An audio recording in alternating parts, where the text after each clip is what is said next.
Hello, everyone, and welcome back to Visual Novel Tuesdays. Uh,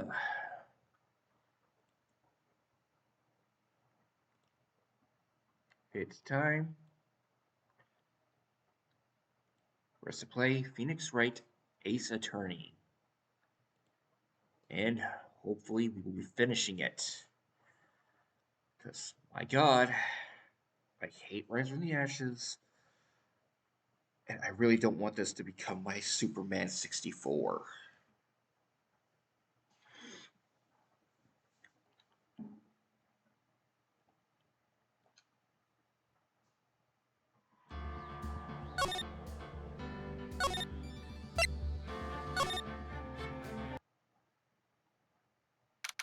February 25th, 9:47 a.m. District Court, Defendant Lobby number 2. This defendant lobby alright? There's no defendant. I'm trying to reach Lana all morning. Where could she be? Where's Emma for that matter? It almost seems as if happening behind the scenes. Something's been happening behind the scenes. Edgeworth, knowing you've already figured it out. Who the owner of the 7777777 I number is, that is. Well, I have a pretty strong hunch. Just figured it out. You know the only reason this trial didn't reach a verdict yesterday is because there was still room for doubt regarding his ID record. If it does belong to who you suspect, then no doubt will remain. After all, he hasn't been officially charged with anything. True, not yet. In any event, once all doubt has been removed from that list, I can call for a ruling. 5 minutes, right, and Chief Prosecutor Scott will be found guilty. She didn't do it! I figured you'd say as much. That's why I came here, to hear what you have to say. Has ever done something like this? Lana's hiding something in. The only way we'll ever know the truth is draw it out of her. The truth? Everything goes back to the SL9 incident. Don't be stupid. Today's the last day of the trial. Time to reminisce about the past. It depends on you. If she's found guilty, it's your only chance to find out what really happened.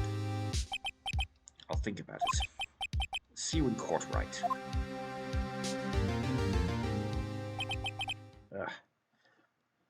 Sorry. Having to get used to these voices again. I'm never going to find out what Chief Gant has on her. It's now. February 25th, 10 a.m. District Court, courtroom number 9. Court is now in session for the trial of Miss Lana Skye. The defense is ready, Your Honor. The prosecution is ready, Your Honor. Normally this is when the prosecution puts forth its opening statement. Before that, the police chief has a proposal to make. Chief Gant.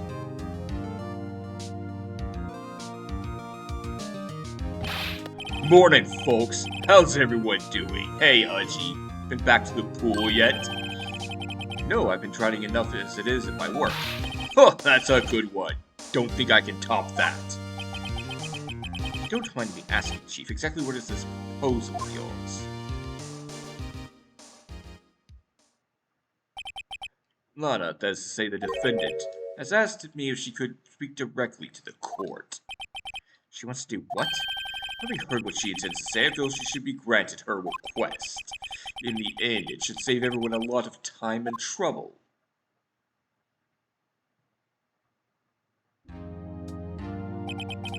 What's this all about, defendant? I'd just like to make one simple request and I'll be finished. Well then, what's your request? Your Honor, I'd like you to put an immediate end to this trial. Huh? I confess to all charges against me. First, this year, I murdered Detective Bruce Goodman in the underground parking lot of the prosecutor's office. No, Lana! Objection! You can't! Your Honor, the defense claim does not change the defense's plea. In that case, Mr. Wright, I no longer require your services. But Lana! Honor, I hereby forfeit my right to an attorney. This may lack direct evidence against me. It's sufficiently proven in this case through testimony and circumstantial evidence. I would like to render your verdict now, if you please. Well, the defendant certainly has a right to self-representation. It's legally valid, although this is an unprecedented situation. Indeed, it appears there's no further need to continue this trial. Mr. Wright may feel otherwise. This can't be happening. This verdict's arrived. This defendant... Objection! One moment, Your Honor. Mr. Edgeworth, prosecution has not yet proven the defendant guilty beyond reasonable doubt. Any ruling at this stage would certainly be premature. Come now, Worth. I understand this is a difficult time for you. Why don't you just be a good little boy and keep your mouth shut?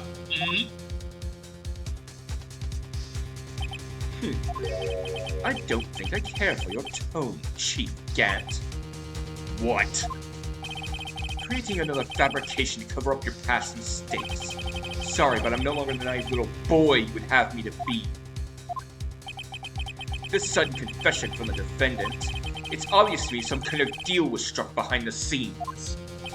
Some kind of deal. Not everyone operates as you do, Worthy. I thought so. Your Honor, the prosecution would like to change its first witness. Oh, to whom? As its first witness, the prosecution would like to call Miss Emma Skye. First, the court hears her testimony. Hold it! Mr. Edgeworth, I am exercising my right to self-representation. I don't think we need to continue. I don't care what you think, Miss Skye. The exposure of truth sometimes results in tragedy. However, no matter how tragic the truth may be, it would be an even greater tragedy to avert one's eyes from it. Very well. The court shall grant the prosecution's request. That's okay with you, right, Chief Gant? Worthy, you'll live to regret this. Mark my words. Miss Emma Skye, please take the stand. Edgeworth has decided to take the horse by the reins. Now then, witness, please state your name and occupation. My name is Emma Skye. My occupation? I'm Lana's little sister, and I want to be a scientific investigator. 2 years ago, you encountered the serial killer Joe Dark of the Joe Dark Killings. Is this correct? Yes. I'm trying my hardest to forget about that, though. I'm sorry. I'm afraid I'm going to have to ask you to recall those events one more time. Mr. Edgeworth, please remember that this trial concerns the murder of Detective Goodman. Is an incident that was resolved 2 years ago really all that relevant? Yes, it most certainly is. Well, okay then. Sure gave it fast. Now, please testify about what happened to you 2 years ago. The trip to yesteryear has finally begun. It's bound to lead to the truth behind this trial. Witness testimony 2 years ago. I was waiting in my sister's office that day. A man came running in and took me hostage. Neil Marshall rescued me. I'll never forget what I saw in that instant. The man raised up his knife and stabbed Mr. Marshall in the chest. It's a good thing you weren't harmed. I passed out. I don't remember much. That's understandable. Well, please tell me, Mr. Edgeworth, what does this testimony have to do with Detective Goodman's murder? That will soon become apparent, Your Honor. You gotta admire him for his courage, considering he has no evidence. Very well. The events may begin its cross-examination. 2 years ago. I was waiting in my sister's office that day. Oh, right,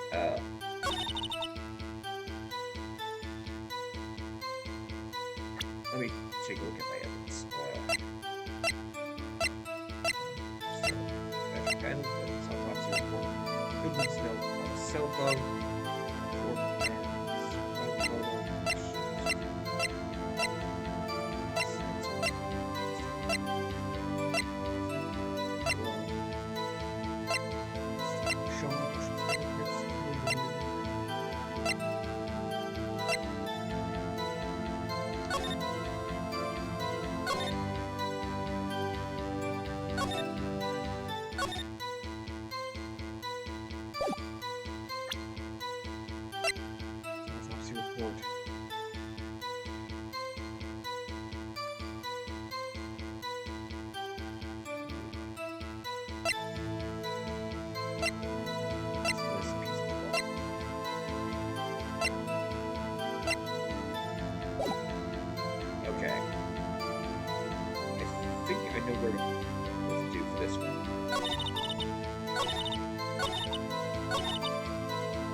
sense.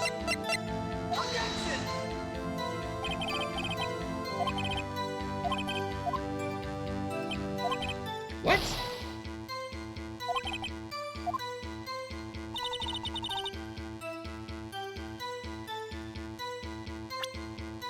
Hold on. She said stab in the chest, this says stab in the back.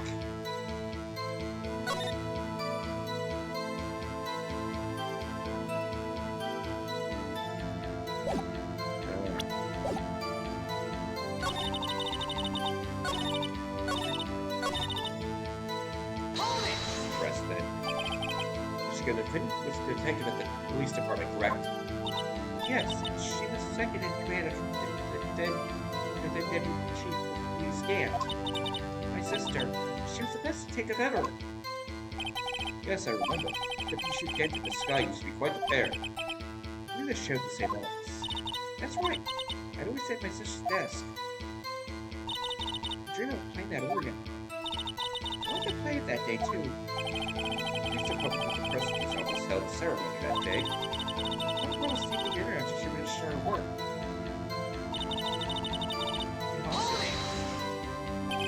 Oh, man. Yes, Joe Dark. He's a serial killer. Joe Dark was brought in for questioning on the day of that ceremony. We were desperate to get anything on him that would lead to an arrest. So as chance, he won the room, right?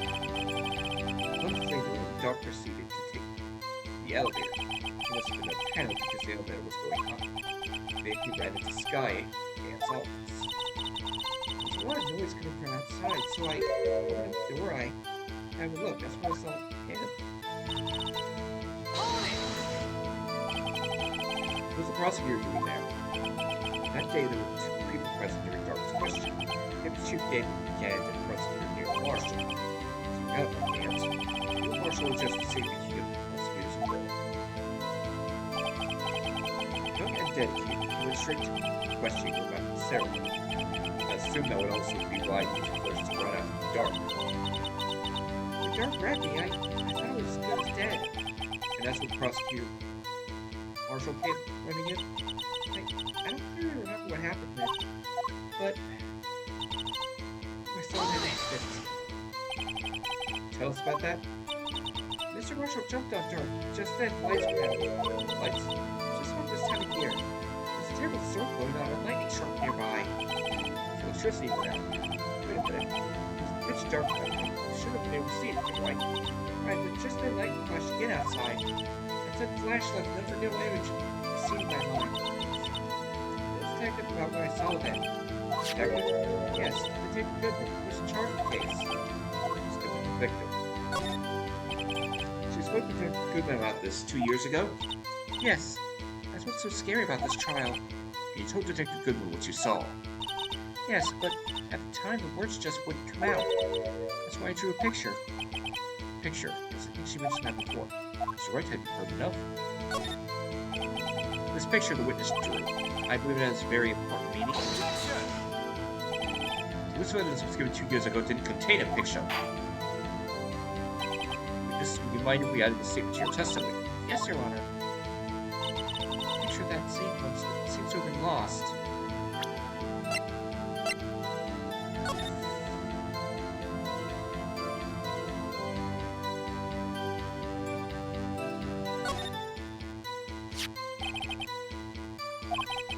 Very bad feeling about this. There we go. Mr. Edgeworth, this little girl put all her heart into drawing that picture. And yet you would insist on denying its existence. Huh? Hey, I'm not the bad guy. All I'm saying is that, as the prosecutor for that case, I wasn't handed such a picture.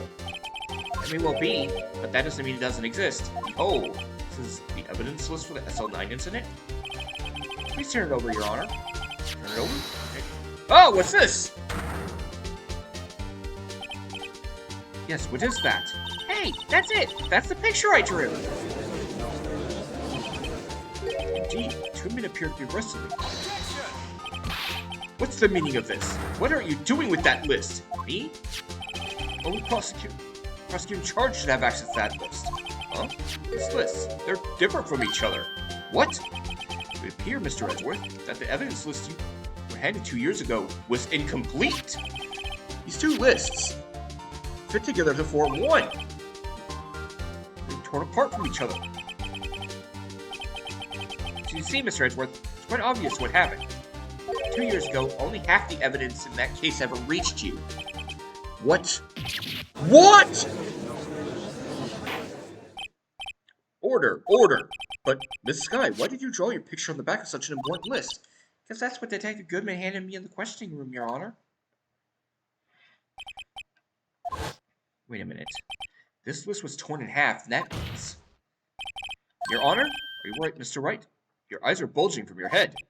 If the evidence list was torn in half, there might be more of that drawing on the back of Mr. Edgeworth's list. Yes, that's quite conceivable, Mr. Edgeworth. It's possible. Let's see.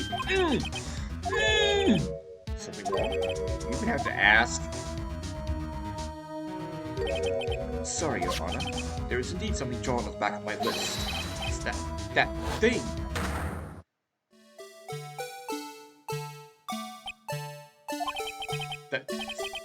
That thing. The thing that was dancing in the evidence room. Clearly, this act of vandalism is the work of a certain chief of detectives. I guess he was out of scrap paper. Stored and updated in the court record. Witness. And now to view the full thing.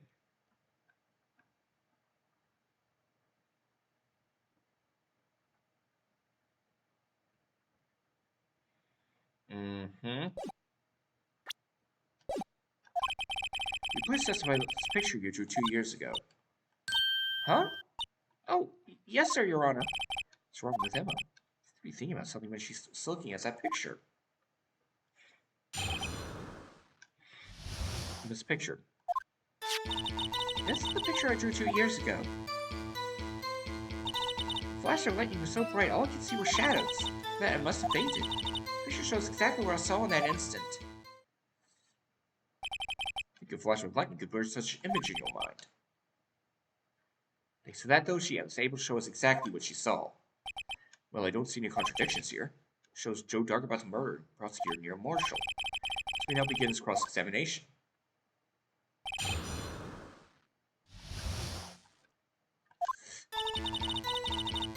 Sure, I drew 2 years ago. Did you draw this picture right after the incident? I think I drew it 2 or 3 days later. At first, I was in such a state of shock I couldn't do anything. During that time, the investigation team was reorganized.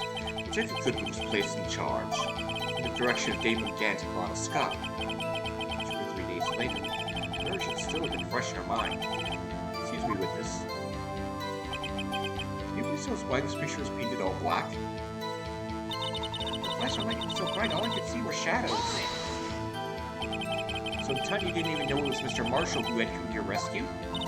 No, I couldn't see him clearly. The lightning was so bright, I was knocked to the floor. You were knocked to the floor?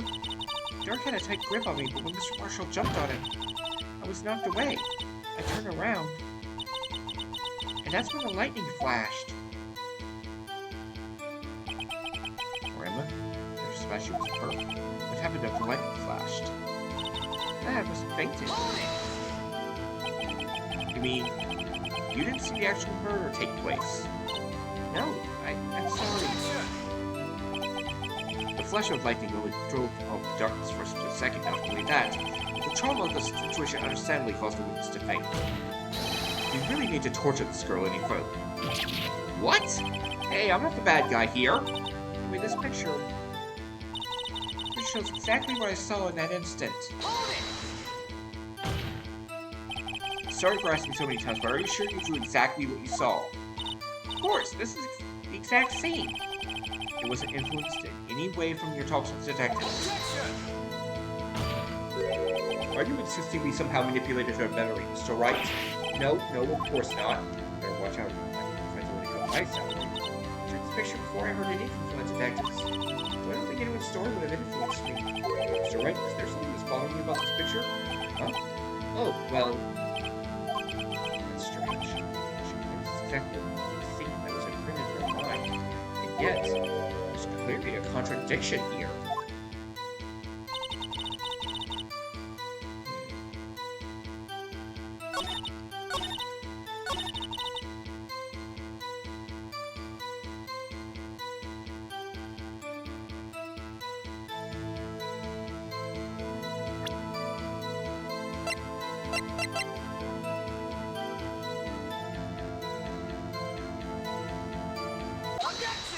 Now it's time for the autopsy report.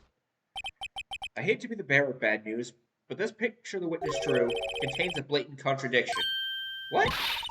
But I still remember it just like it was yesterday.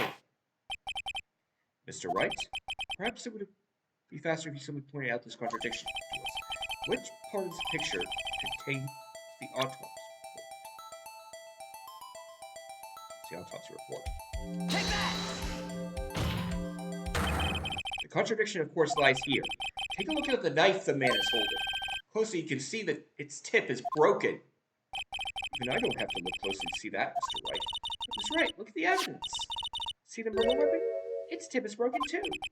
If I recall, the tip of the knife was found broken off in the victim's body. It was the conclusive piece of evidence that proved Joe Dark was the murderer. I'm afraid it's not so simple, Emma. And where, pigtail, could you possibly see a problem? It's obvious, really.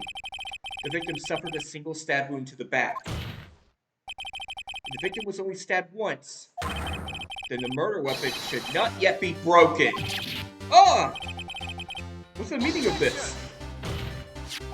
Perhaps the knife was broken beforehand. Sorry, but I'm afraid that's not possible.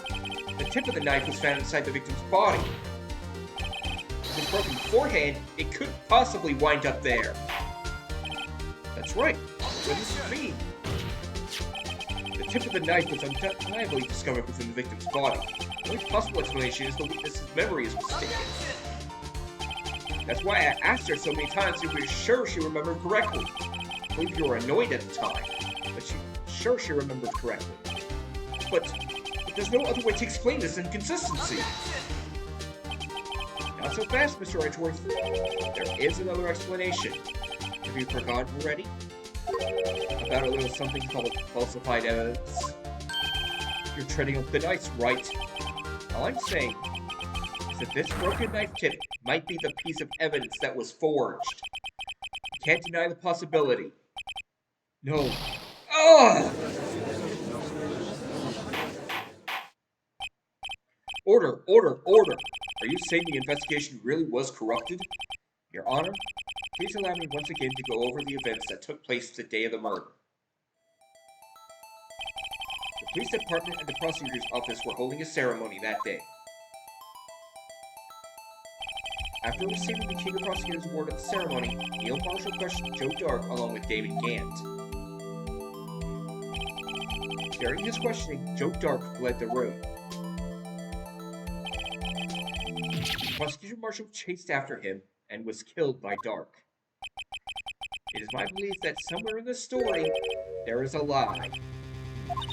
I'm not lying. That man really was holding up a broken knife. If that's true, then there's no other way around it. This could not have been the actual murder weapon. There must have been another broken knife. What are the chances of there being two broken knives? Another broken knife besides Joe Dark's. There anyone? There is another one. Witness is adamant about the accuracy of what she saw. It can't just be explained away by a simple observational error. Mr. Wright. In that instant, Emma really did see a broken knife. I assume then that you have some information about this other broken knife, so please feel free to enlighten us. Another weapon is already broken, apparently no. There's only one way. Take a look at this. Here's the real murder weapon.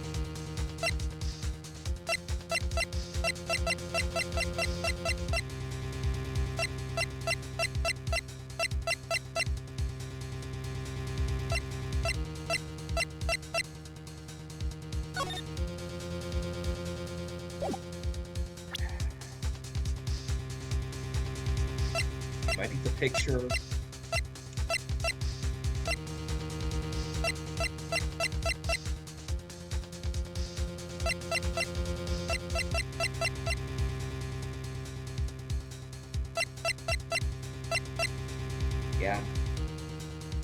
that the picture or the trophy itself?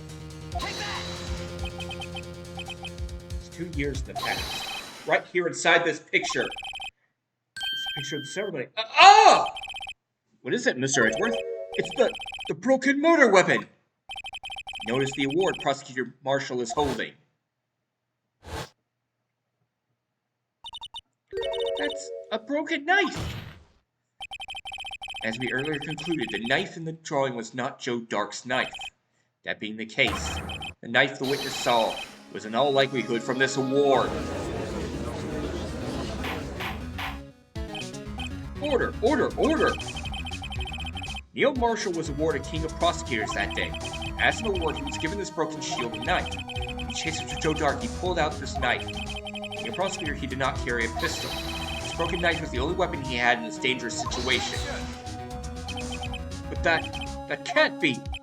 Oh, and why not, Mr. Edgeworth? Because the King of Prosecutors award knife was the murder weapon, and the murderer and the victim would be reversed. What do you mean? I mean, this man raising the knife would have been Prosecutor Neil Marshall. Oh. Oh! Prosecutor is the one who actually died. That's true. What's going on here? It seems Mr. Wright has been a bit too eager to jump to conclusions. Hold it! Wait, I remember now. I remember everything. Witness, Mr. Edgeworth. What is it? Could you show me your evidence list again, please? This list? The one with the picture scribbled on the back?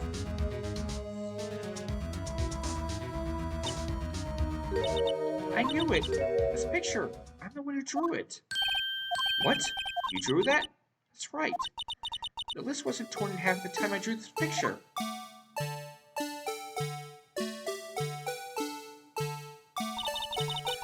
So I've been trying so hard to forget. I must have locked this part away deep inside me. Perhaps it would be best if we added this to the witness's testimony. Would you please tell us what you first called Miss Sky? Yes, Your Honor. First the knife mix-up and now the blue badger? This should be interesting. Emma's recollection.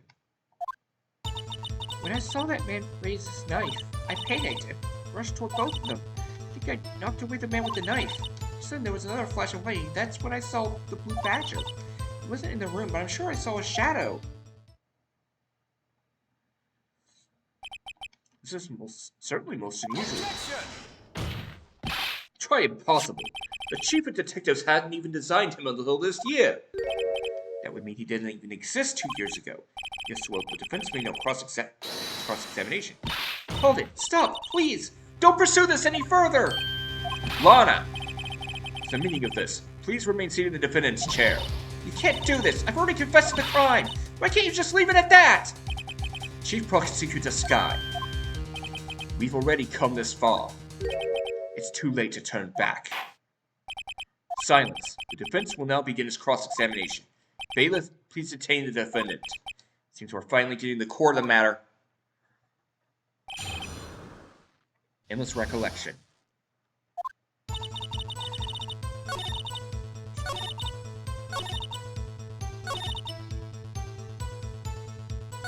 Okay. Knife. You say that man, I assume you refer to Joe Dark.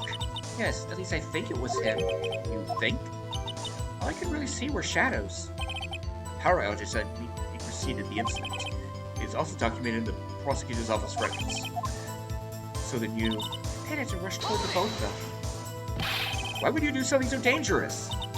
What else could I have done? I was about to stab Mr. Marshall. Since the Dark was the one holding the knife. Because we just theorized. Mr. Marshall was the one holding the knife. Well, I didn't know that at the time. When that dark guy knocked me down, I think was, I've got to help that other person. Right. What do you mean you think? It all happened so fast, and I was in shock. I don't remember everything clearly. What I did, it's all kind of a blur. Miss Sky was almost killed before she was witness to a murder about to take place. So much happening in a matter of seconds, a little disorientation is only natural. I saw the man about to stab the other person, who I thought was Mr. Marshall. I knew I had to stop the man with the knife. You did was very brave, young girl. So then what happened next? Hey, Badger. Are you sure about this? Of course. See? I even drew a picture of him in here. But it was the chief of detectives who thought up this hideous beast. That was just this year. Blue Badger didn't exist 2 years ago. It's all quite verifiable. I know it sounds strange. I was surprised too when I saw him in the police department. I had this nagging feeling that I'd seen him before somewhere. Now I finally remember. That thing had caused enough commotion. Tell us, where in the room did you see him dancing? He wasn't in the room, but I'm sure I saw a shadow. His shadow? So you mean you didn't actually see his face with its winning smile and all? That's right, but I still remember it. He had creepy horns. This is pointless. That thing couldn't have possibly existed 2 years ago. Witness must be mistaken. It may well be. What's important is what caused her to think she saw what she did. Oh, I suppose you have an explanation? Please tell us what the shadow really was. Is this Blue Badger really? I think I might know. Even tripped up with him and drew this picture, yet she's certain she saw its shadow. Ladies and gentlemen, it is the defense's belief that fateful day 2 years ago, there indeed was something that looked similar to the Blue Badger. Something that is now sitting in this very room. Mr. Wright! This room? Very well. Mr. Wright? Well, is it that the witness saw in that instant? Please show his mysterious Blue Badger look-alike. Take that! The mysterious Blue Badger was in fact... this. But that's... what is that exactly? I believe it's some sort of jar. Mr. Wright, that doesn't look anything like the Blue Badger. Indeed it doesn't. As it stands now, it's just a plain jar. However, what if we were to change our viewpoint? Our viewpoint? Show them the correct angle look at this frog.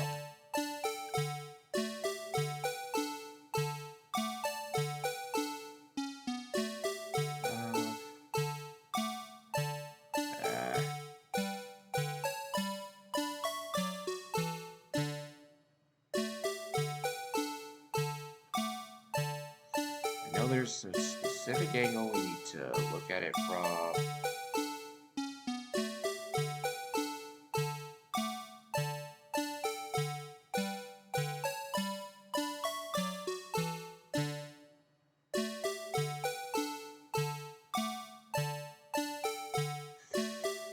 I'm not sure exactly what angle that is.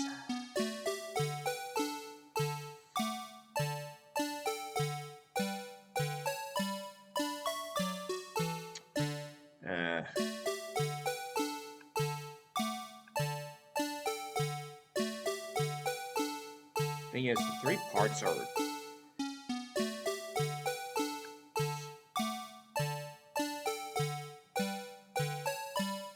need to make it look like they're all the same.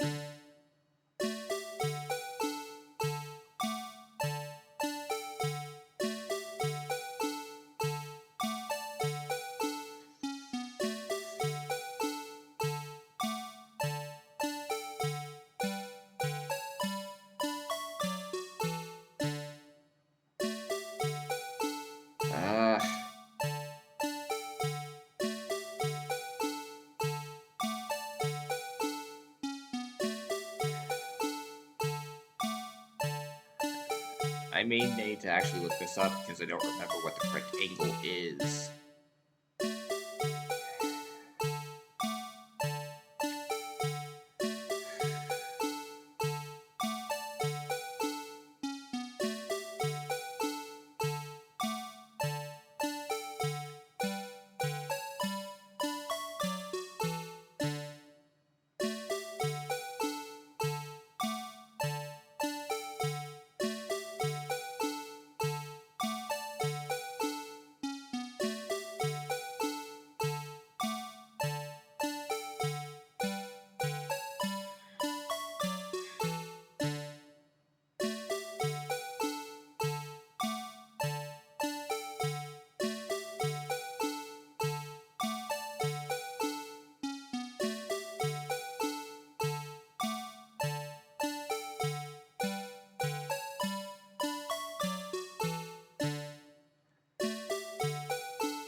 Okay.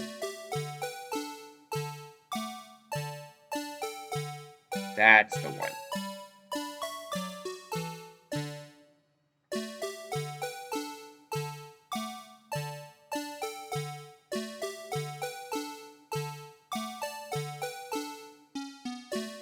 Uh,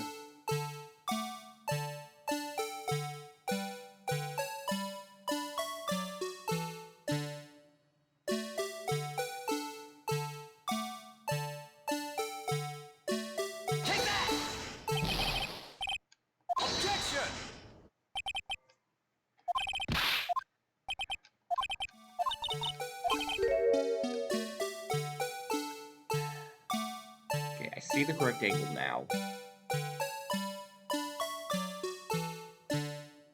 But it's hard to get it specific.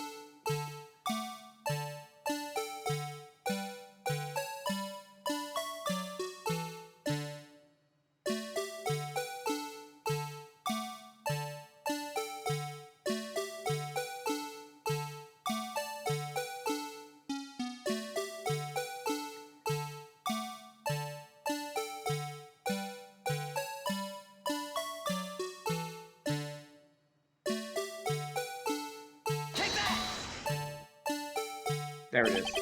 Well, is this a miracle or what? No one can possibly deny this jar's resemblance to the Blue Badger. No! It can't be!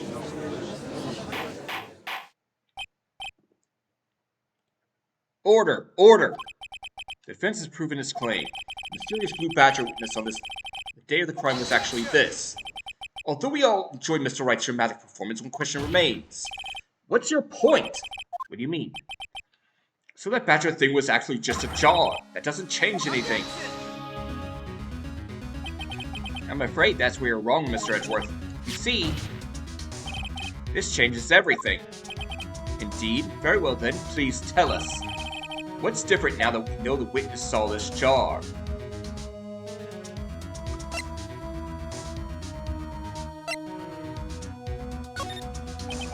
Let me to take these in turn. The moment of the murder, the witness saw this jar.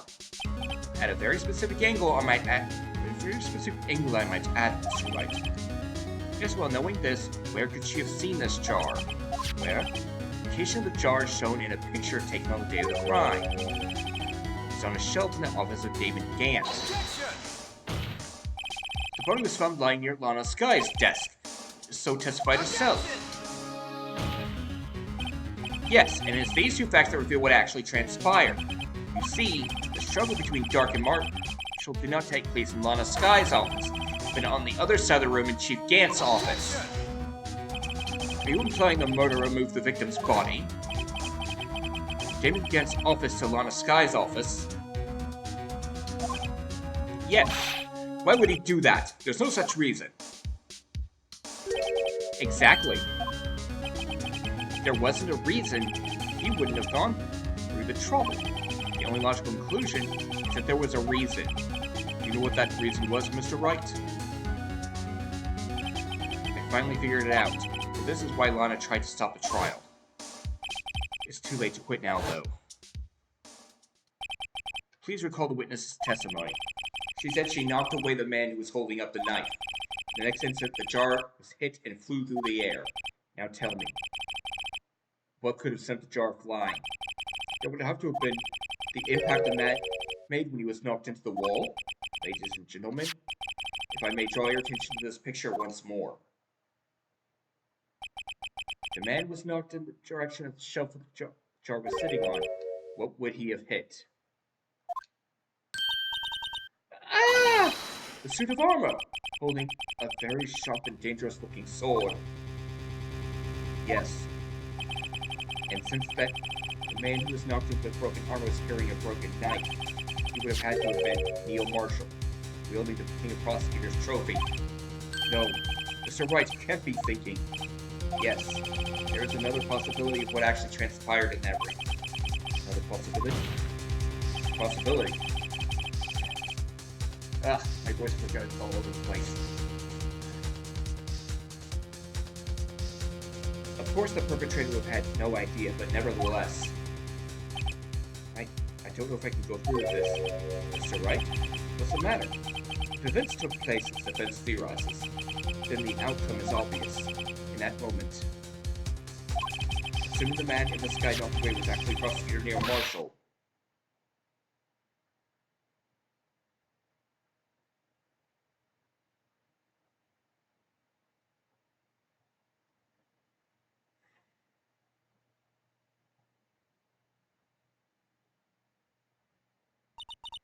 You mean Mr. Marshall died because of me?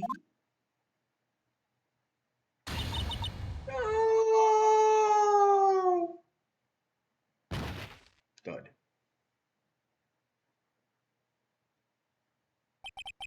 I never imagined her testimony would lead to this.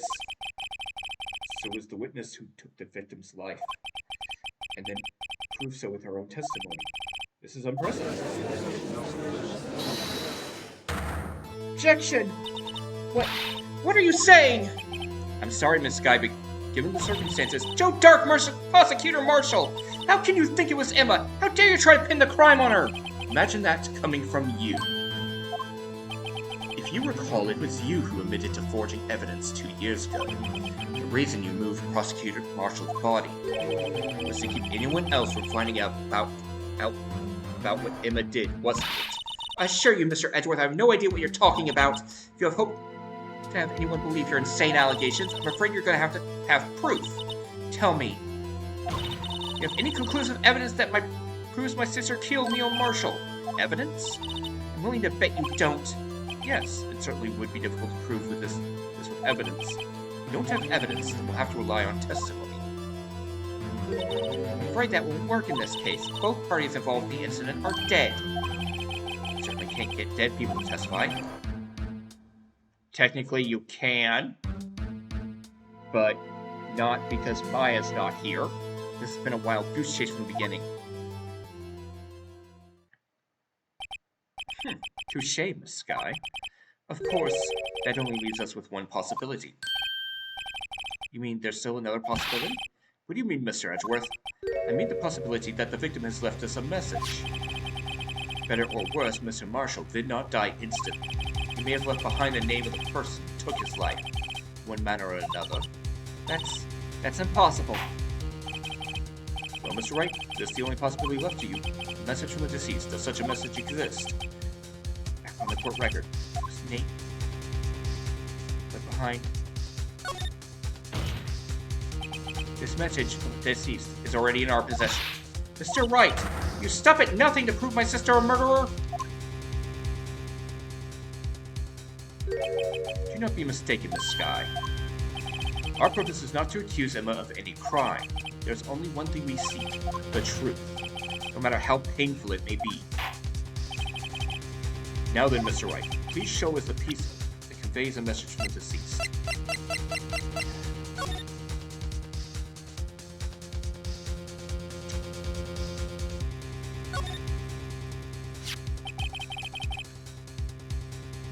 Here's it up. Some lines remaining on it.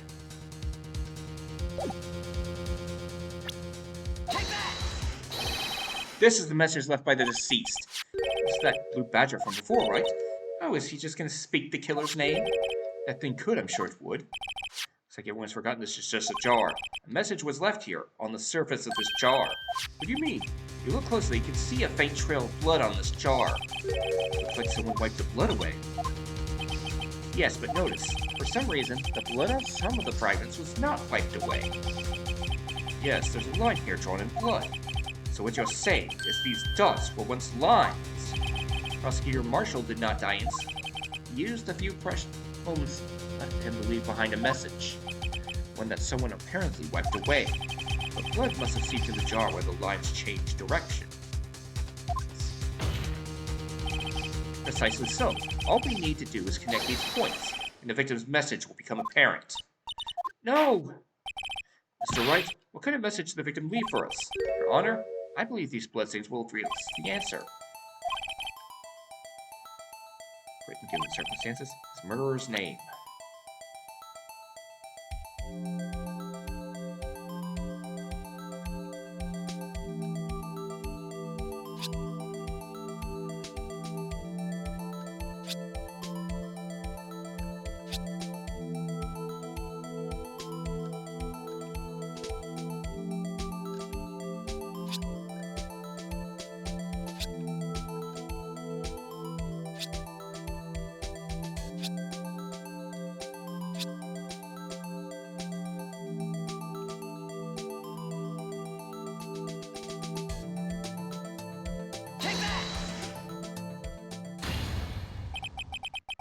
Finish earning its duty to prove their client's innocence. That's why I've been thinking about saving Lana. I thought it would turn out like this. Emma. This is the final message Prosecutor Marshall left behind.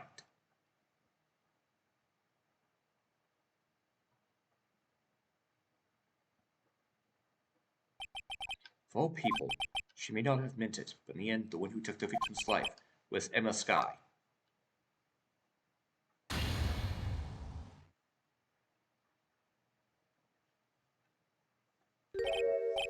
See where they kept that and warn you.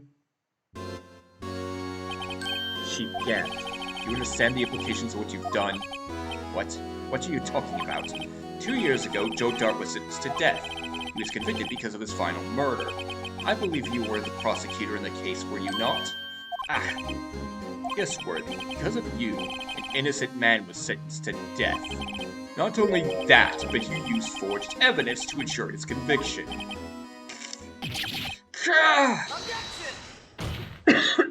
But Joe Dart really was a serial murderer. That's undeniable. I'm afraid that's not important. Didn't you know we aren't defenders of justice? What? We're merely keepers of the law. Sentencing a man to death is no light matter, even if there wasn't any cover-up or evidence forgery. Ultimately, responsibility falls on the prosecutor in charge. Despite what anyone may say, the fact cannot be denied.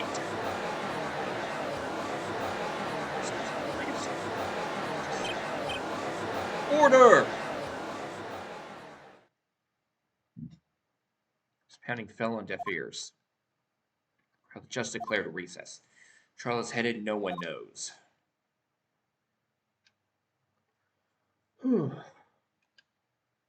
be continued. Progress? Yes. Alright. Trial ladder. But this is where we're going to take our break. It's a bit early, I know.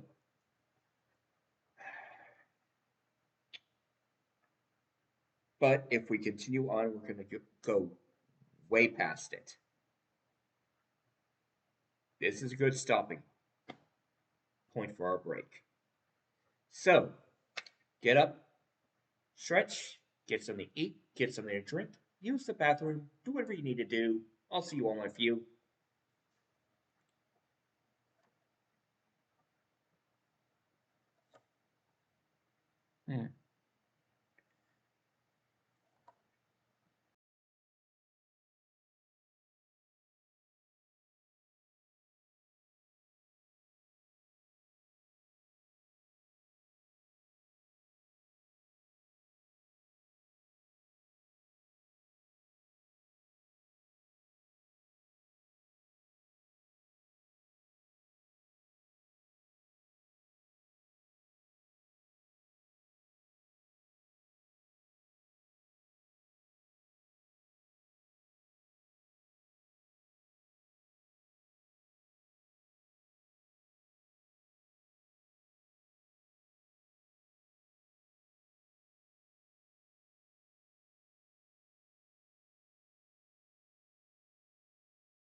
And we're back.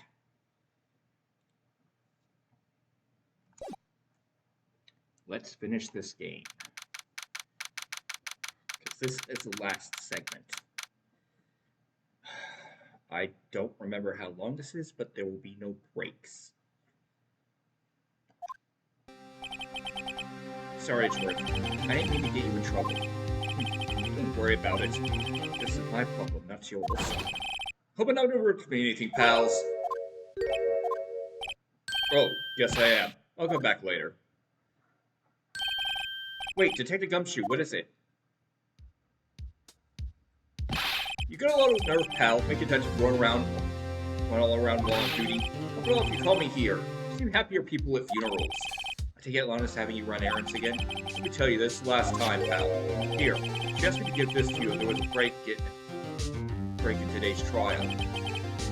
Evidence law? No, this was just the other day. You must know the 2 rules of evidence law. Rule number 1, no evidence shall be shown without the approval of the police department. Is that right, Mr. Wright? Seems so. You can at least study some evidence law, really. Chief Prosecutor also wanted me to give you a message. A message? She said, if you're planning to take him on, you're gonna need this book. And I guess I'll need to give this book a thorough read. Well, security says in the pocket. Doesn't look like this book will do you any good now, though.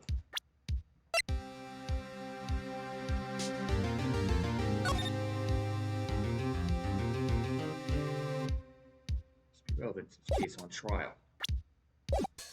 All that's left now is the Chief Prosecutor's sentence.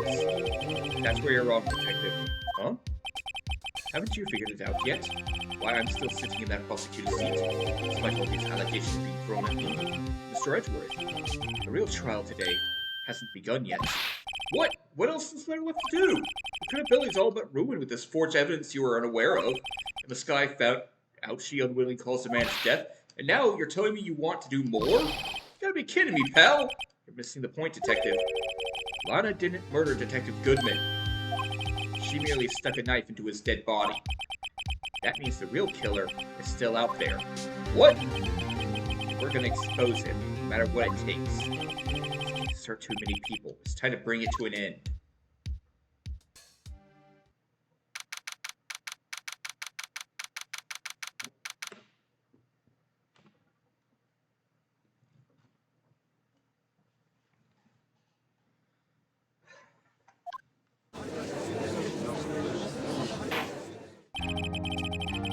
The court will now reconvene before the trial of Miss Lana Skye. Mr. Edgeworth? Yes, Your Honor. The Inquiry Committee is planning to impose harsh penalties for your actions. Thank you for the news, Your Honor. Yes, well, normally this is where the prosecution calls for a witness, but, this isn't easy to say. You see, there's a concern that you, Mr. Edgeworth, may have, struck a bargain. You think I may have manipulated the witness? I didn't say that. Just, you see, we're just been talking and... Very well, Your Honor. I have a solution. Solution? That being the case, the prosecution will allow the defense to call forth all further witnesses. What? There's no precedent for what you're proposing. Undeniably, there's an unusual arrangement, but a very effective one. It would prove that I haven't struck any deals with the witnesses. Well, Miss Wright, what do you say? Illegal. Edgeworth has found a way to continue the trial. Very well. The defense accepts the prosecution's proposal. It is settled. The defense may now call forth the next witness. Mr. Wright, you do realize this is your last chance. Call the wrong witness. This trial is as good as over. The defense calls the real murderer. Is already on his portrait. Damon Gant. The chief calls Damon Gant to the stand. Damon Gant? What does he have to do with anything? As the defendant's partner 2 years ago, Mr. Gant has first-hand knowledge of the crime. I wish you to hear what he has to say about it. As long as he should still be in the courthouse. He would also be the least likely to have been manipulated by me in any way. Would you agree, Your Honor? True. All right. Bailiff, please escort Mr. Gant to the stand.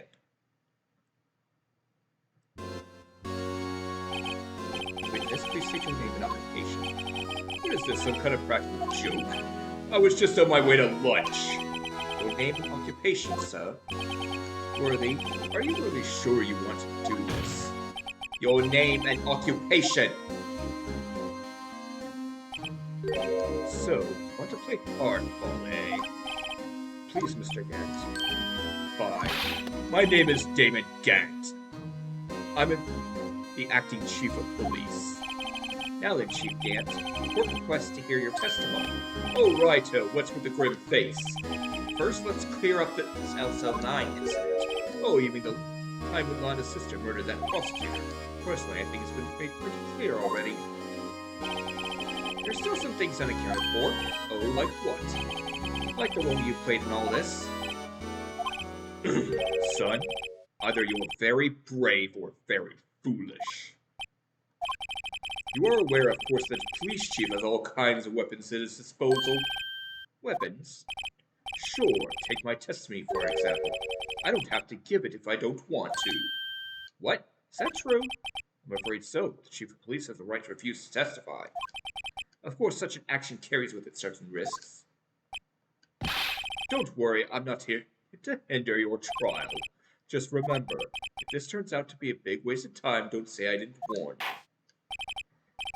Very well, the witness may now begin his testimony.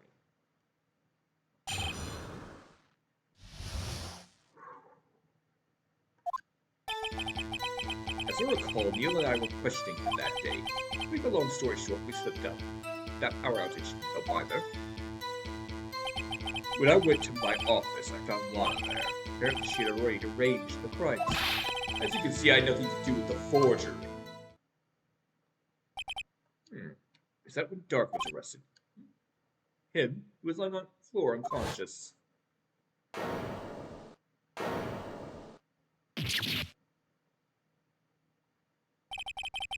When you missed Neil flying, it seems Dark bumped his head. I see. Everything seems pretty clear-cut. She has the right to refuse to testify, then I'd better hit him hard and fast.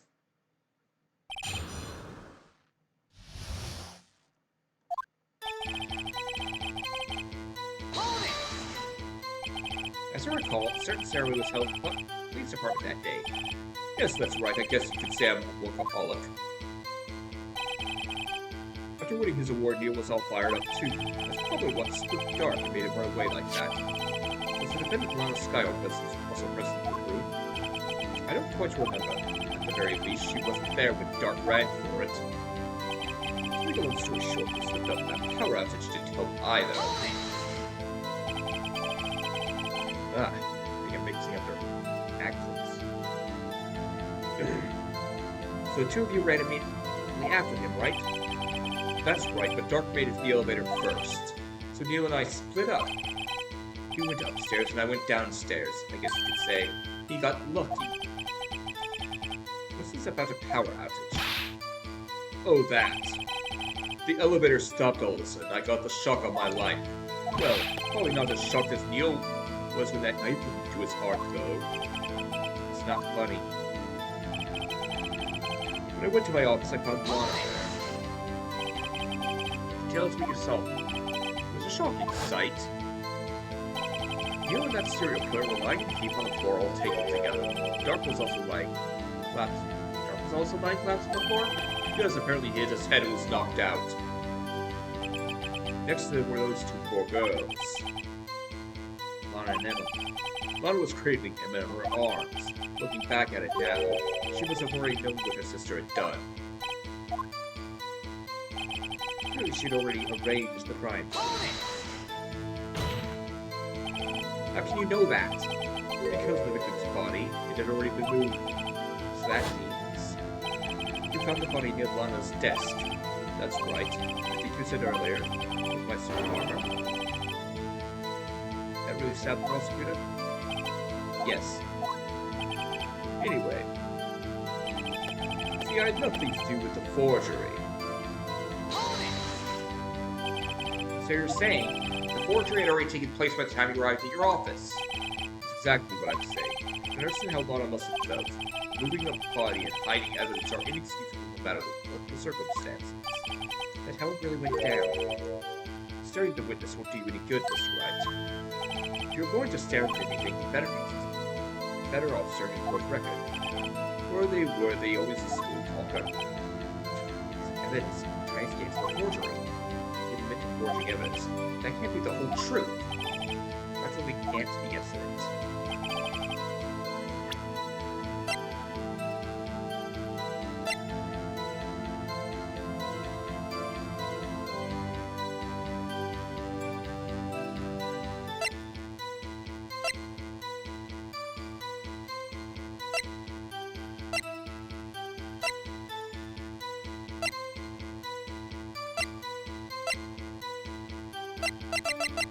I think it's a piece of cloth.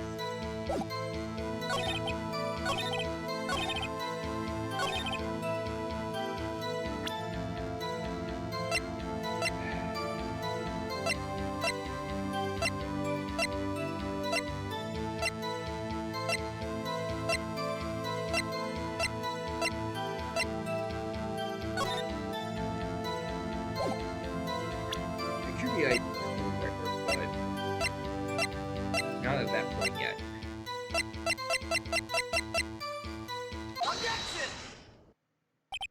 If you really had nothing to do with the forgery, then how do you explain this? What's that? And what's that on it? A handprint? Chief, get your explanation, please.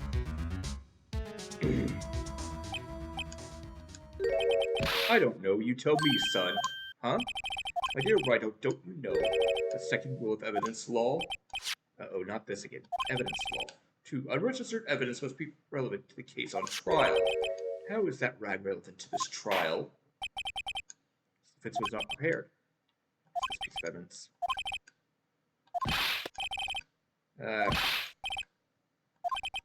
Guess it's too early.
That is a claim you cannot back up.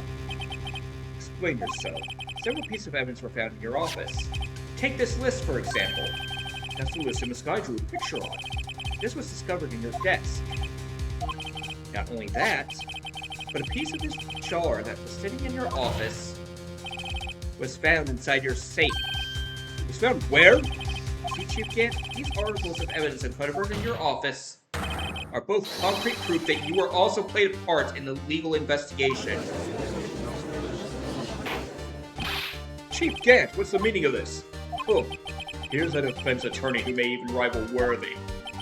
So you admit to it, then? You were involved with forgery? Who, me? Or do you mean You. me?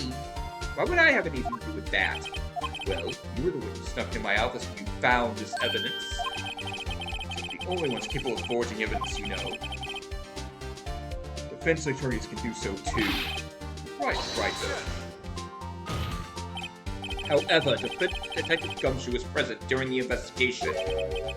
Worthy, my boy, not even detectives are exempt from the law. Rest assured, Dick will receive his due punishment. What? If Sally drops any further, he'll have a paying to work. Yes, well, in light of the detective's presence, please give us your testimony regarding the piece of evidence found in your office and in relation to the forgery that took place at the crime scene. My, kids these days no longer know how to put two and two together. It's in forgery. Let's see, what was it now? A jar of fragments and a list? Well, I know you could have planted them in my office. Well, you can't prove when those pieces of evidence were discovered. They were found after Dark was convicted, then they're worthless. There's no reason I participated in a forgery. Rearranging the crime scene wouldn't help me out in any way. Mr. Wright? Yes, Your Honor? When investigating the crime scene, you should have been more careful to observe protocol. Do understand that I am Chief of Police, right? There will be consequences. Oh, Pete, I believe I will press charges so you won't make the same mistake again. My apologies, Chief, but would you mind waiting until tomorrow for that? Today is, well, you know. All right, Archie. In return, though. I know. That place, right? Huh? What are these guys? What are these guys, telepathic? Evidence and forgery.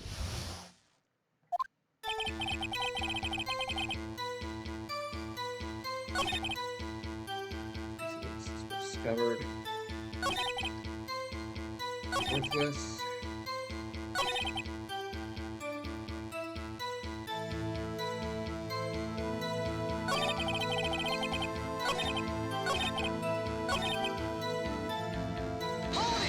Right now it's press. Chief, you stop making these ridiculous allegations. Yes, you do have a point. You wouldn't have the guts to do something like that. What?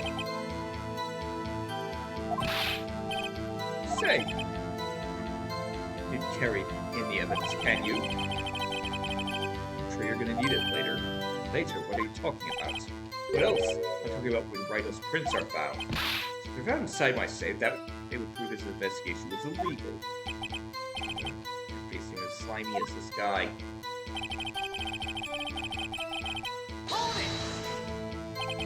What do you mean by that? This is all purely hypothetical, of course, but suppose I did place those items in my safe. Such an evidence wouldn't necessarily constitute forgery. Saving evidence found at a crime scene isn't forgery. I'm not through speaking yet, Righto. It depends on when the evidence is discovered. If they were found after Dark was convicted, then they're worthless.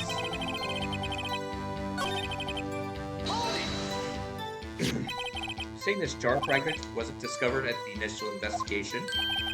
Appeared not. After all, wasn't in the evidence list. All we know, it could have suddenly materialized the day after Dark was sentenced. Oh, and wouldn't that be convenient, right? The Chief is talking about a possibility, so long as you can't rule that out. Works, however clever they may be, will only succeed in wasting time. I don't know. Come down, Wright, think about it. It's been a forgery.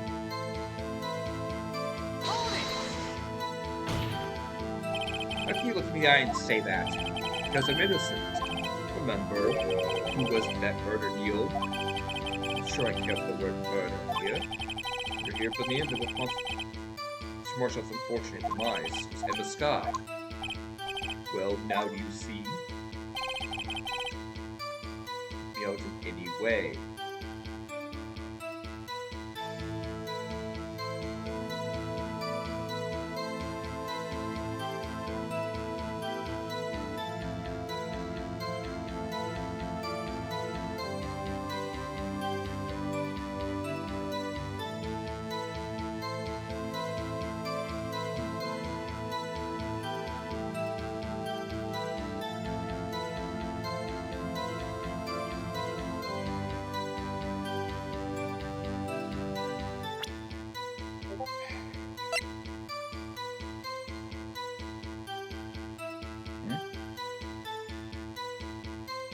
sorry, something popped up on my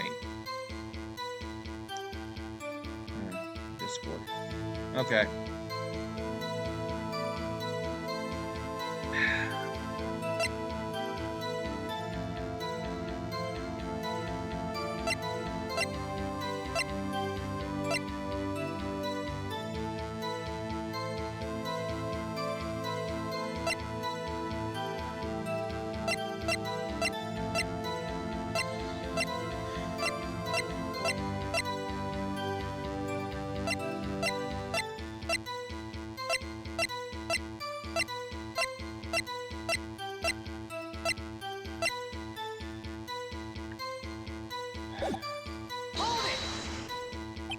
Really, Chief Gant. At the very least, there's one very large benefit you've reaped from all this. Oh, I wasn't aware. What is this benefit? That would, of course, be the position you have, Chief of Police. Oh! The resolution of the SL9 incident secure your promotion to Chief. That in itself is sufficient motive. Ho ho ho! Oh, that's a good boy. Huh? Do you really think I'm that incompetent? What do you mean? Well, without that case, I was already in line to become the next chief. Resolution of SL9 nearly sped up in the inevitable a little. Is that true, Edgeworth? Yes. It was going to be made chief anyway. Gah! Careful when pointing that finger, or you might wind up being the one pointed at. So that means there's only one possible motivation for you to commit forgery. You didn't do it for yourself, you did it for someone else. Don't be silly, Worthy. You know me better than that. There's only 3 people I look out for. Me, myself, and I. There. It's out in the open now. Chief, would you mind if I changed my testimony a little? By all means, please do. I wouldn't be anyone's accomplice if there was nothing in it for me.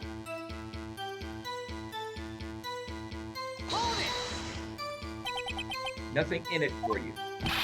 Sorry, but the only person I care about is yours truly. That girl, Lana's little sister, was it? If you think I felt sorry for her, you'd better think again. You're right. I don't feel sorry for anyone. You're tough on crime and tough on people, that's how I was raised. You seem to be lax enough on yourself, though. Oh, that's a good one, Worthy. There has been something in it for him. So it's just when you help someone out. True, you might not help out anyone for their sake, but if it would benefit you, you might decide to assist someone. Mr. Wright, it appears you're positively determined to portray the chief as a nice man who likes to lend people a hand.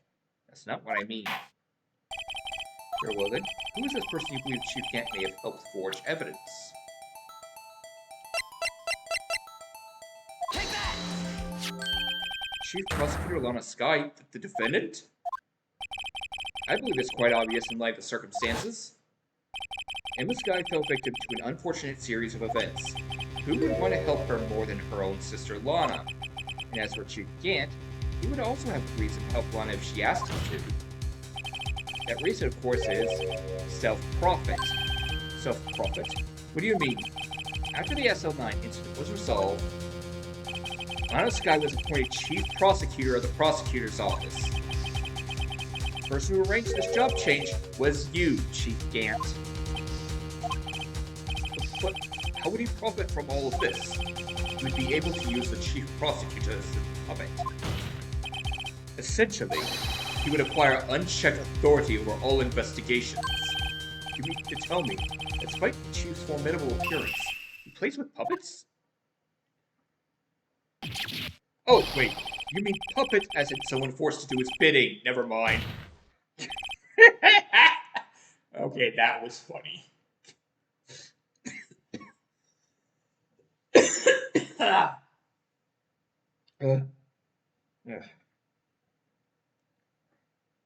During the break, I eat sausage. This piece of one was spit on my teeth when I laughed so hard it inhaled.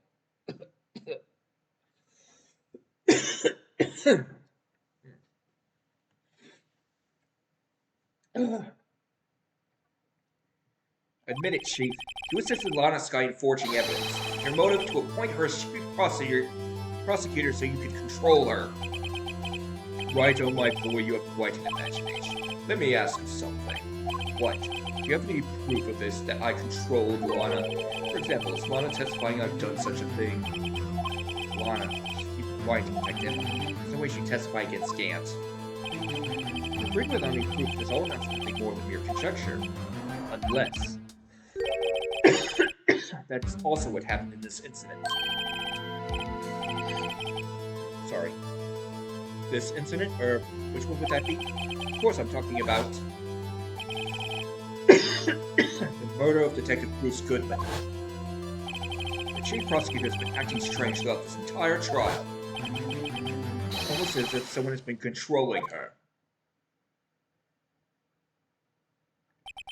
Worthy, you better watch your tongue. I wouldn't want you to get hurt. So what do you mean? What he means, Your Honor, is that Chief Gant is involved in the murder of Detective Goodman. Not only that, the Chief is now making Lana take the rap to cover up his involvement. What?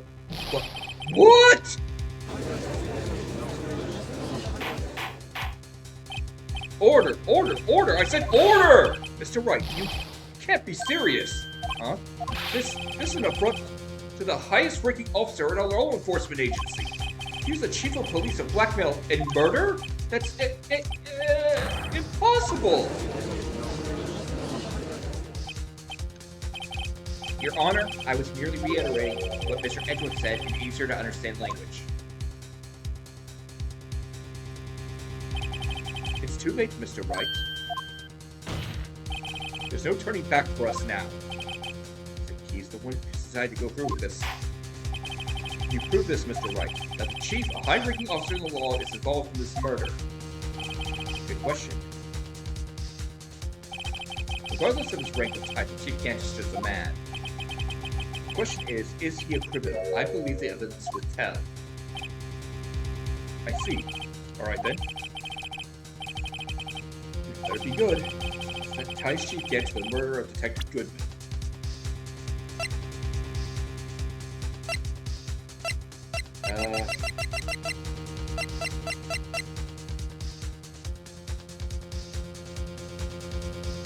ID card record? This is the ID card list. Yes, the one that shows who entered the evidence room on the day of the crime. One idea though is we couldn't determine the owner of yesterday. 77777. Sorry, but there's no way you can prove that's my card number. It's your number. It's your number. What? How do you know that? The safe in Chief Gant's office requires a code to open. A 7-digit code. 7 digits. You don't mean. I'm afraid so, Your Honor. The code was 7777777. The same as the remaining ID card number on the list. Chief Gant, you entered the evidence room on the day of the crime! Maybe I shouldn't have done this. Oh, my throat.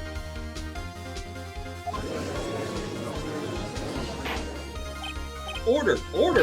Chief Gant, what do you have to say? Nothing. The defense's search of my office was in violation of regulations. And I will demand Mr. Wright be punished to the maximum extent of the law. But right now, this court demands you an explanation about the use of this ID card. Chief Gant, so you admit it. You entered the evidence room on the day of the crime? What about it? I'm the chief of police. Whether it's the evidence room or the bathroom, what's the difference? I can go anywhere I want. Tell me, when you entered the evidence room, were you alone? I always go to the bathroom alone, as I do with the evidence room. Detective Goodman wouldn't have happened to be with you that day, would he? Well, of course not. Why would he be? I hadn't seen him in days. You hadn't seen him in days, Chief Gant? I'm afraid you just undone yourself. On that day, you had to have met with Detective Goodman. What do you mean? This trial's purpose is to determine Lana Sky's guilt. No, it isn't, Your Honor. The trial's purpose is to determine the truth. If Chief Gant met the victim on the day of the crime, then we need to determine that one thing. What transpired during that meeting? In case, Mr. Wright, I'm gonna have to ask you for evidence. Show us proof the victim went to be Chief Gant on the day of the crime.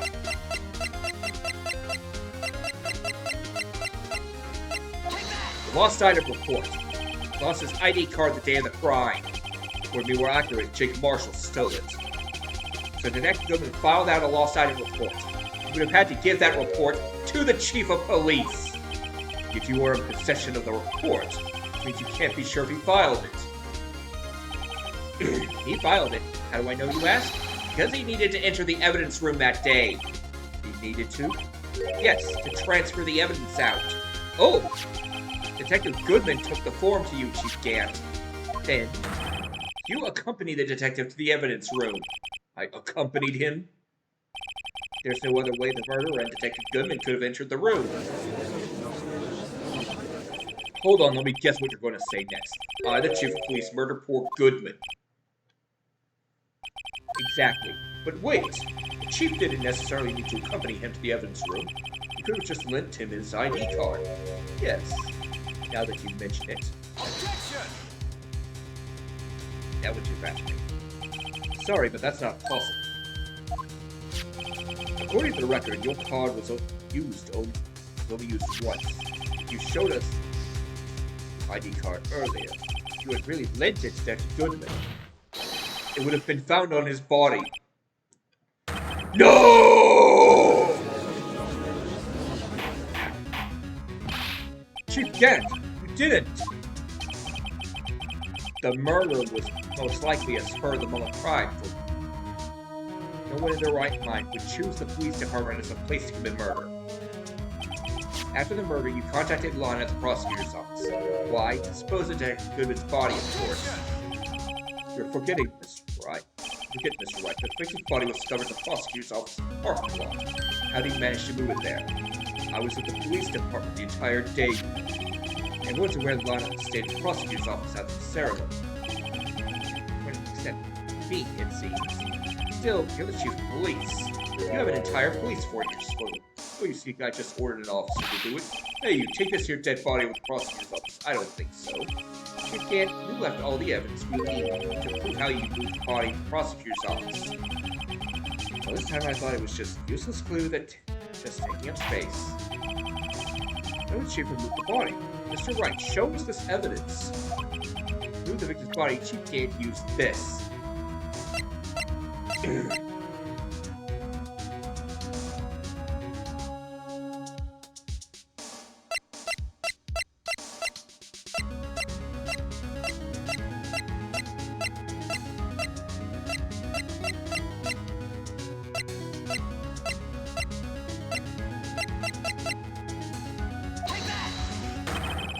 This is how he moved Detective Goodman's body. A parking stub? Miles Edgeworth. You mean... The body was found in the trunk of Mr. Edgeworth's car. I think it's obvious what happened. The body was moved by that car. You mean I carried the victim's body? Precisely so. But wait! Even you know I didn't plan on returning to my office. Ceremony finished that day. But you did return. Tell me why. Ah! I was asked to go by Chief Gant, no less. He told me he wanted me to keep it here in the prosecutor's office. In any case, on the day of the stabbings, I brought this back here.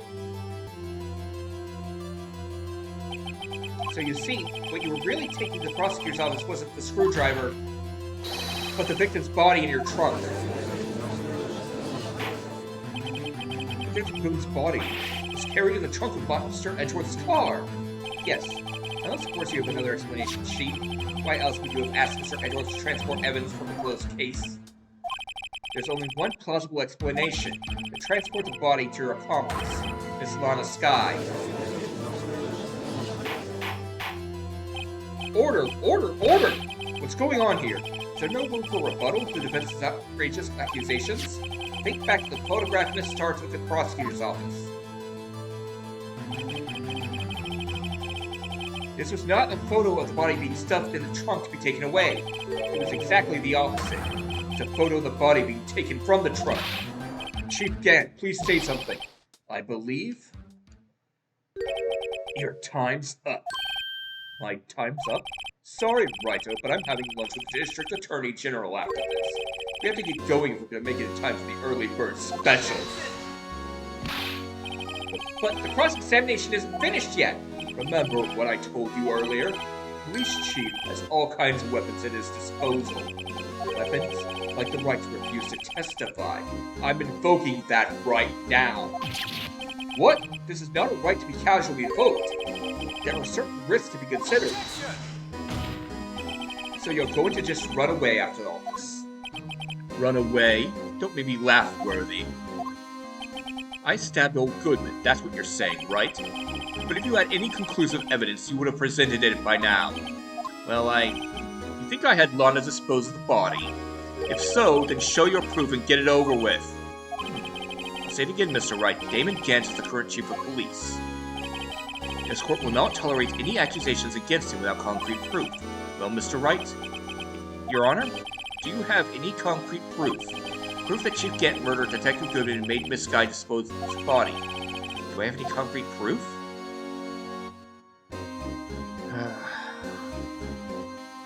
I forget.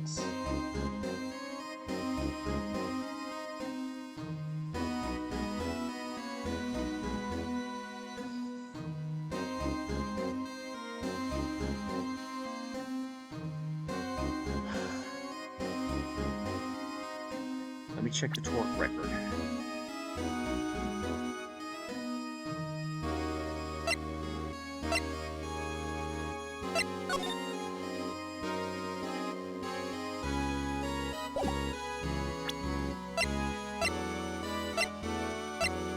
Proof.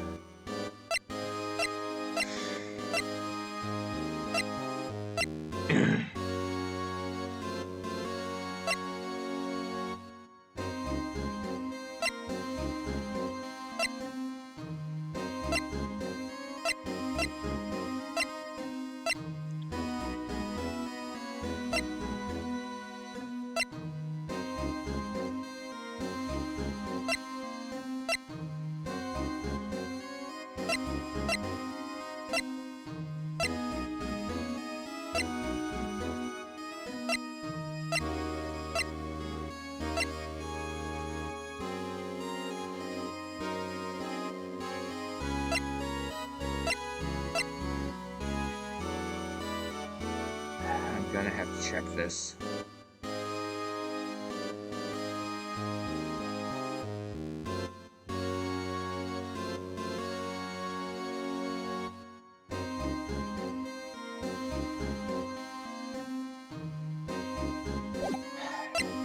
Okay. That's what I thought. So you're showing evidence I'm not even sure of myself.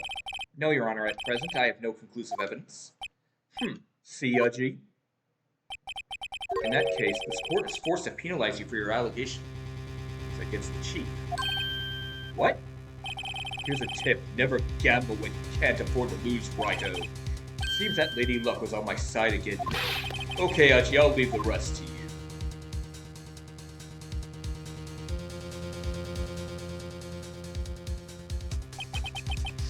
I warned you earlier, Mr. Wright. This is an affront to a senior officer in our nation's law enforcement agency. What? Lady Luck, Maybe I should have a word with her. Mr. Edgeworth, what do you mean? There's one lady who knows the real truth behind this trial. We haven't yet had the honor of hearing her testimony. Knows the truth. Another witness. Absence of conclusive evidence, the only other method of proof is testimony. Chief Gant invoked his right to refuse to testify. There's still someone else. One more witness who can answer all the questions raised in this trial. Someone right in this very room. Mr. Edgeworth, who is this person? Why are you asking me, Your Honor? Have you forgotten? The defense is the one calling witnesses today. Mr. Wright, does such a witness exist? May not be willing to tell the truth. We can't just stop now. Yes, Your Honor. Defense calls forth... The defendant? Miss Lana Skye? She was in the underground parking lot at 5:15 p.m. on February 21st. Her task to dispose of the victim's body, in accordance with a certain someone's orders. Mr. Edgeworth, the prosecution has no objections, Your Honor. Very well, the court will now take its final recess for the day. In 15 minutes, we will reconvene to hear the defendant's testimony. Of course, now, hold on. Chief Kent, I think we're going to eat. Listen good, Lana. Sorry, Lana. I don't think you need me to tell you this, but if you accept Mr. Wright's claims, there will be terrible consequences. That's right. Your sister will be found guilty for Neil Marshall's murder. This is good. So you never support such outrageous claims anyway, right? Just something to think about. Alright then, I've got a lunch date to meet.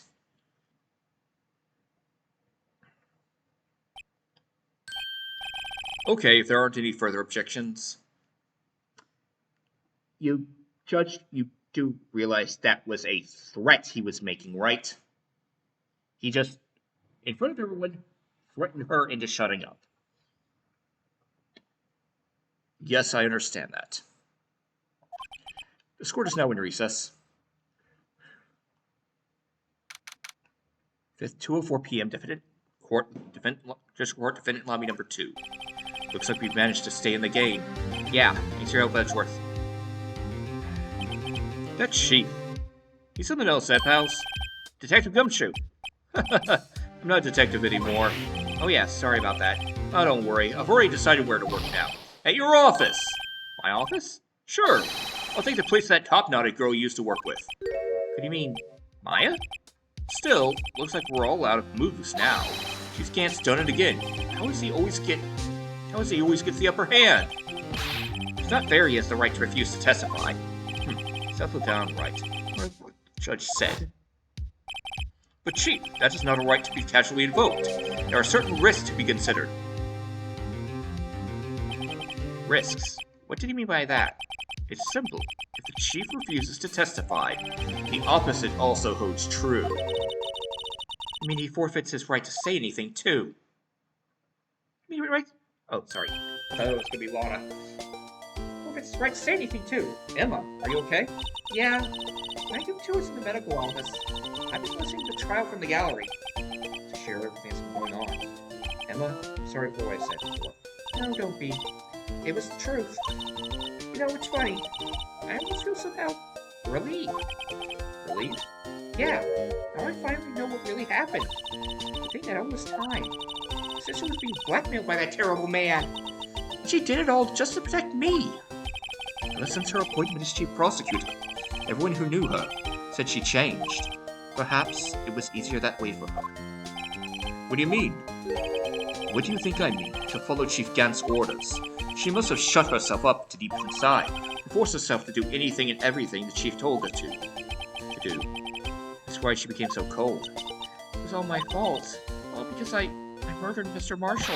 Hey, don't go blaming yourself now. If you want to blame anyone, blame society, pal. Chief Gant may be able to fool everyone else with his forgery. He can't fool my memory. I remember now. I knocked Mr. Marshall in that armor. I see. Well, we better get back. It's time for the final act. No, I'm going with you. I want to be there when Lana tells the truth. Let's go, Wright. It's time to end this. Let's go, Edgeworth.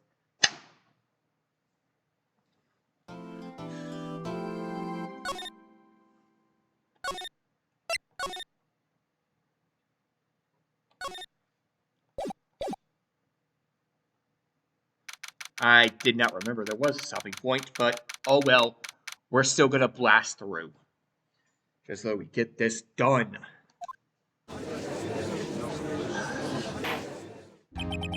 Now then, will the defendant, Miss Lana Skye, please take the stand? Miss Lana Skye, you are the chief prosecutor. I'm sure you're aware of what is required of you. But Mr. Edgeworth, you already know everything. You know all that I've done these past 2 years. Please provide the court with your testimony, Miss Skye. Remember, you are under oath. We want to hear the truth. Of course, the truth. Lana, no matter what happens, I'll always be your sister. Now then, your testimony, if you will. First, tell us about your relationship with Chief Gant. Hinges on your testimony. The chance we have to get Gant. Gant and the fabrication. I worked alongside Gant for years. There's no truth to this blackmail theory. I fabricated the evidence 2 years ago all by myself. When I found Prosecutor Marshall's body, I rearranged the crime scene. Motivation was to get Dark convicted. It had nothing to do with Emma. Are you sure about this testimony? Yes, sir. Your Honor, I'm confessing to a capital offense. Of course I'm sure. But If this is true, then that means Chief Gant has nothing to do with this. That's what I've been telling you from the beginning. Please, Mr. Wright, you've got to help her. She's sacrificing herself because of me. She's telling the truth. She's not. I know my own sister. Whenever she speaks stiffly like she's hiding something inside. Deep down, she's really screaming in agony. Yeah, there's no time to start second-guessing myself. Let me now begin his cross-examination.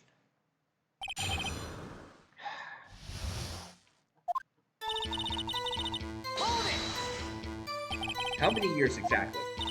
Ever since I became senior detective. Let's see, I was 24 then, so that would be 5 years.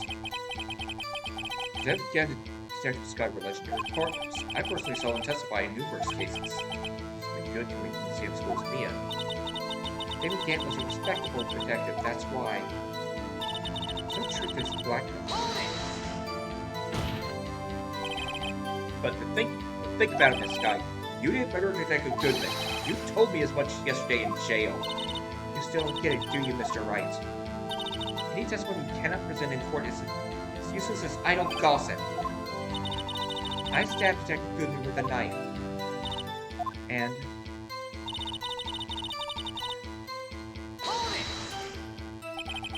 you do so to help your sister? Joe Dark was a serial killer. My sister almost became his last victim that day. I don't want that incident to ruin her life. But what she did was justifiable self-defense. She wouldn't have been charged with anything. That's not the point. She was traumatized that day, all because of that creep. That's why I couldn't forgive him. Lana! That's why you fabricated the evidence 2 years ago? It's the crime scene. So you did this all by yourself? Yes. You mind telling us what you found when you arrived at the crime scene? It seems I was the first person to discover the scene. The prosecutor reported that he was stuck in the victim's body.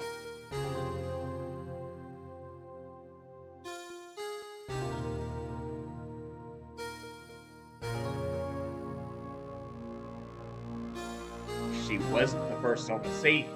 That proves it. What? But Prosecutor Marshall died from an unfortunate accident! That's only a situation you dreamed was possible. The reality is it wasn't my sister who took the prosecutor's life. Fantasize all you want, Mr. Wright, I'll never change that statement. You mean Prosecutor Marshall wound up being killed by Dark. Something like that. If that is so, what happened to the other murder weapon? Dark was carrying a switchblade knife. Oh, that was lying on the floor a little distance away. It's probably knocked away in the struggle. That's not how it went down. She's trying to cover up her lies with more lies. Well, just to protect me. See, like this, what did you do? After all, this is what everything boils down to. Yes. Took Dark's knife, planted inside the wound, and then moved the body. You planted the tip of Dark's knife in the victim's wound? Moved the body? But why? Why would you do that? You of all people should know it's right. Always had a good head on your shoulders. It is that bad, but maybe I'll have happens with singularities.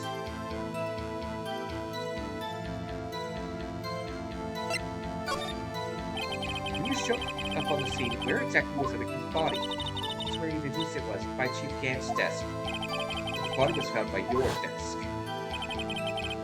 Why did you move it there? The reason for that is simple. Let's have the witness explain this in more detail. Body. Let's threaten my plan. Pieces of the jar, I mean. Yes, that rich jar you showed us earlier. In order to show that Dark committed the crime, we felt it would be more expedient to move the body. So, when you first found the body, the jar was already. Of course, it had been shattered to pieces. If you look at the crime scene, it would be clear right away what happened.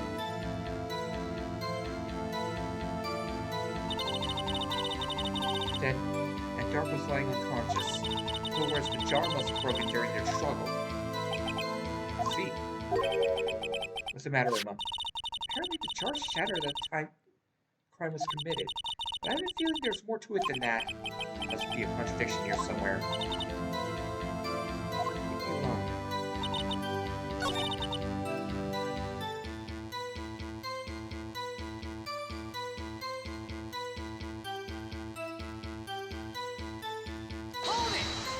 Oops, wrong button. God damn it.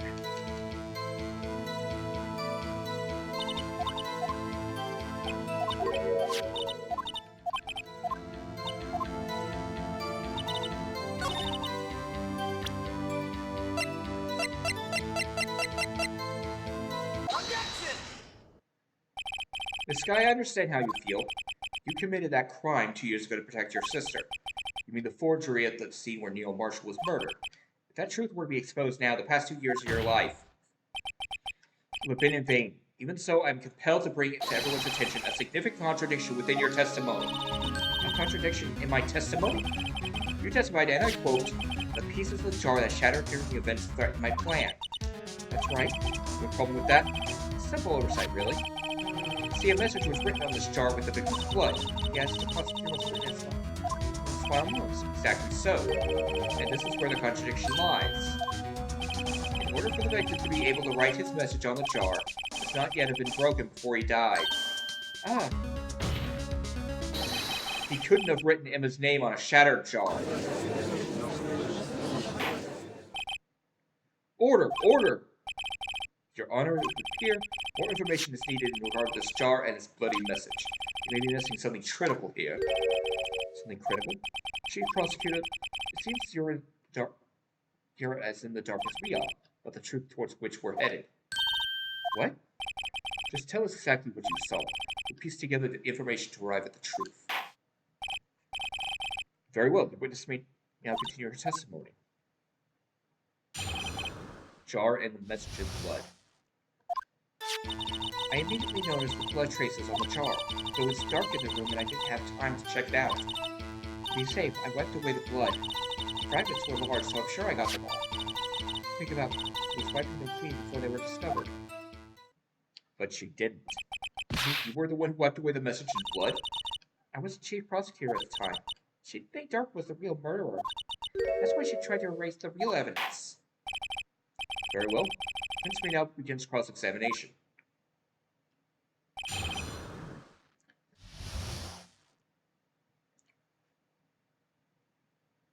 My mouth is getting dry.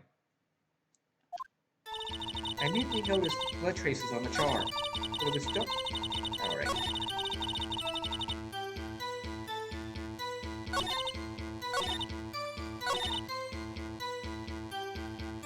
But you didn't.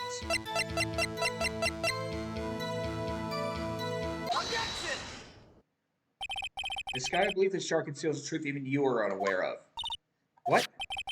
We found the final piece of this jar in Chief Gant's safe. In the Chief's safe? But how? I knew it. She really didn't know. There's something even more disturbing about that final piece. There was still blood on it. But the witness just testified she gathered every last piece and wiped the blood off of them. Yes, I'm sure there's only one explanation. On the night Prosecutor Marshall was murdered, you were not the first to show up on the scene. Chief Gant got there before you.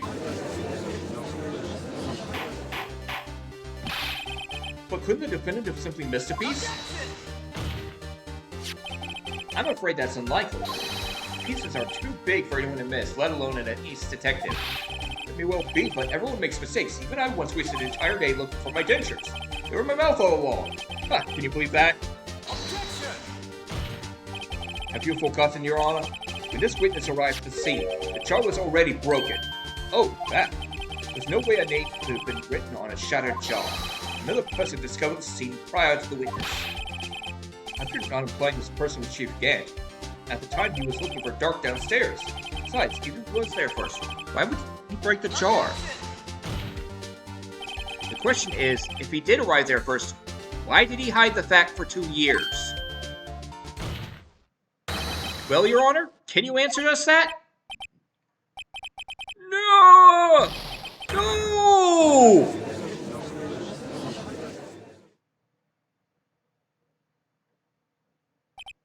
Wait, I'm not the one on trial here. Again, that's another good one, I admit.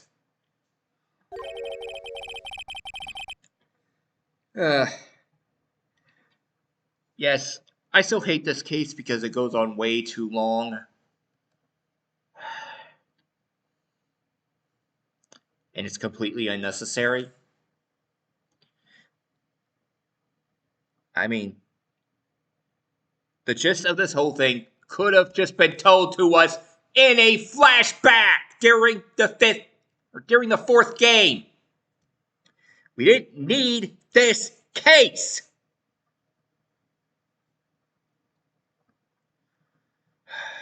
There are some funny moments, I admit.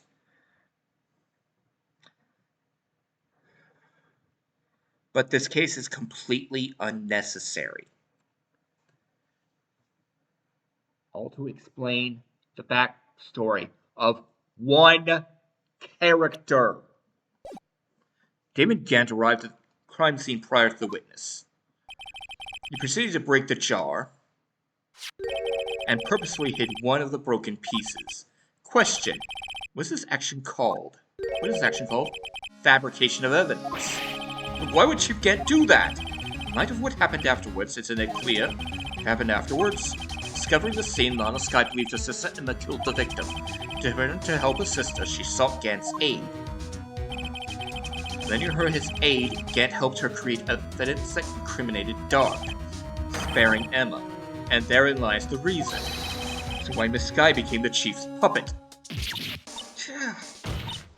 No, I did it on my own. Please, sis, stop trying to protect the Chief. I can't watch you suffer anymore for my sake. No, you didn't. Wasn't you, Emma. You didn't kill anyone. Don't believe anything Mr. Wright says. Just make up the most foul lies to defend their clients. Foul lies? Imagine that coming from my own client. I guess you do seem the type who likes to twist the truth. Wait a minute. What if we're still smack dab in the middle of Gant's trap? Something wrong, Mr. Wright? Lana? Maybe right after all. What do you mean, Wright? So you do tell foul lies then, Mr. Wright? Miss Sky, please testify once more. But if evidence was fabricated behind your back, then Emma's accidental killing of Prosecutor Marshall might also be a lie. But I do remember knocking over Mr. Marshall. Miss Sky, if you will. I can't. There's nothing to be afraid of anymore. This cross-examination may not change a thing. However, there is a possibility that it will, if you tell the truth. Very well. I'll testify about what I really saw. Alright, the witness may testify once more for the final time. So it's an actual crime scene. When I arrived, I found Mr. Marshall's body impaled on that suit of armor sword.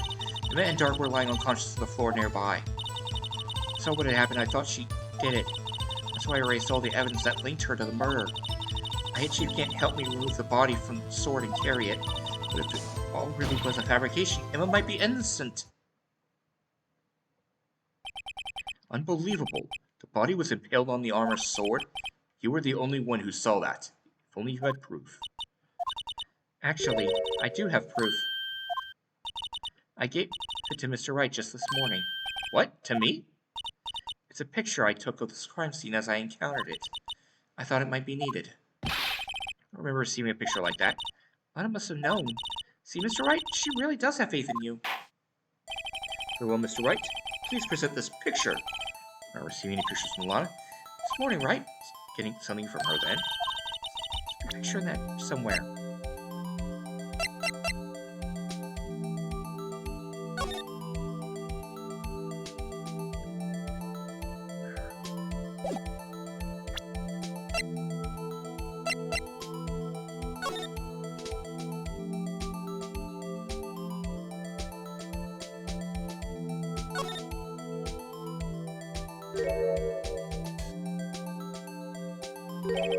Hey, there's a picture here.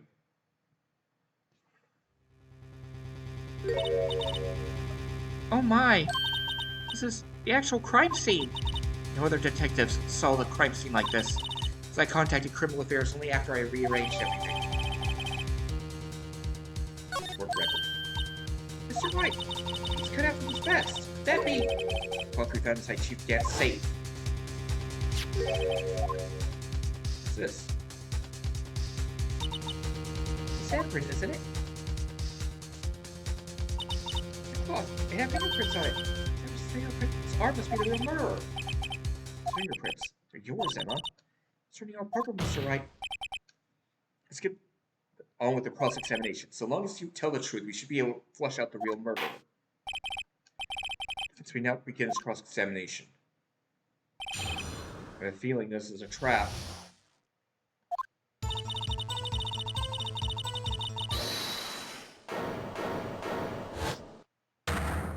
Hold it! Come now, Urgie. This is the poorest excuse for a trial I've ever seen. Chief Gant.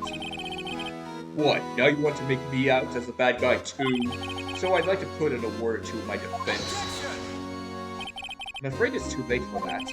What? You already declined to testify. That means you forfeited your right to make statements of any sort. This must be that risk we were talking about earlier. Just sit back, relax, and enjoy the sound of the noose twisting around your own neck.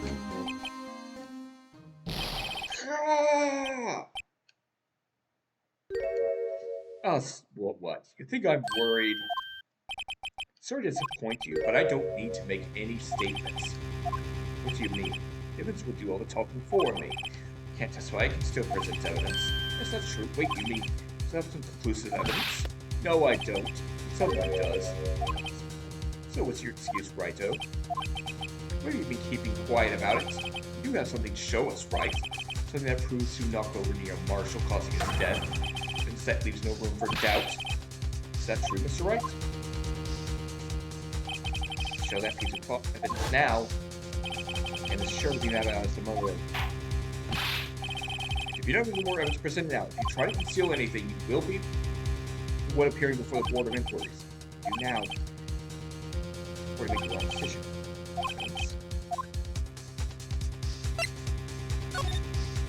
Your Honor, I don't have any evidence I can present at this point in time. What? You lie, Chief Gant. You opened my safe. I know you took what was inside. Conclusive evidence. I don't know what you're talking about. Mr. Wright, why don't you show them? Found it together. Oh, I see. It's because you know the truth, don't you? You know whose fingerprints are on it. That's why you won't present it. What are you talking about, Chief Gant? Can't you figure out the good... Take a good look at this picture. See the victim's vest? Notice anything odd about the chest area? Part of it's been cut out for some reason. You had this in your safe? What? That means you, the chief of police, are concealing evidence. He's going through the biggest scandal in the history of the police department. Impressive. To be honest, I didn't think you had the gall, Righto. Well, I can't just let you pin me up as the murderer. I'll tell you what really happened. What? You mean, you admit to it?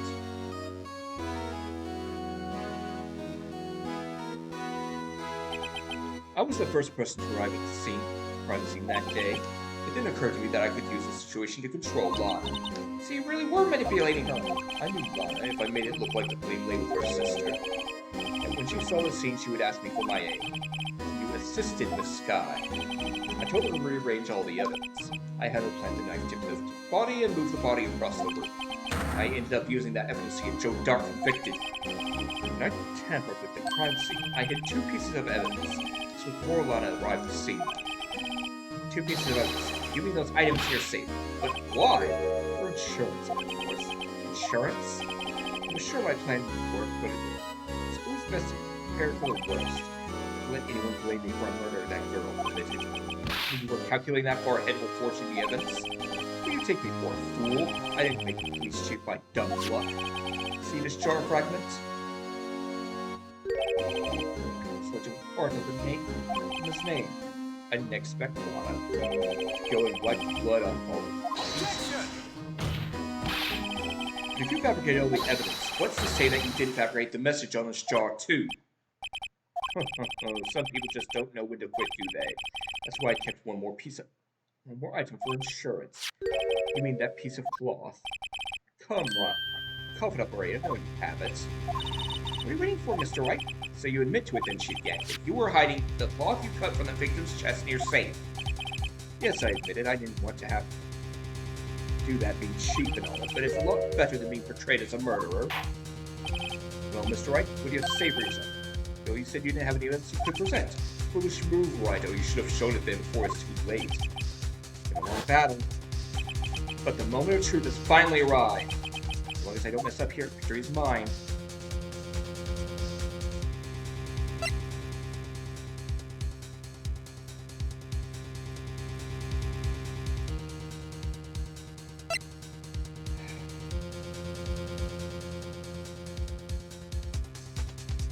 It's not relevant.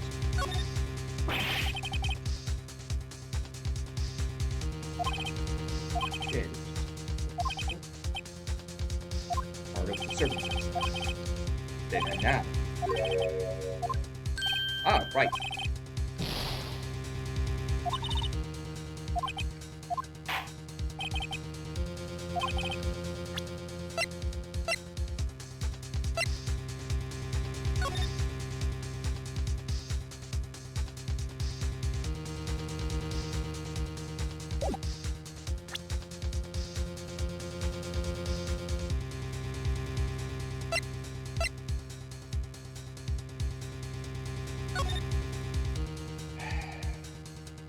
Yeah, that's the thing.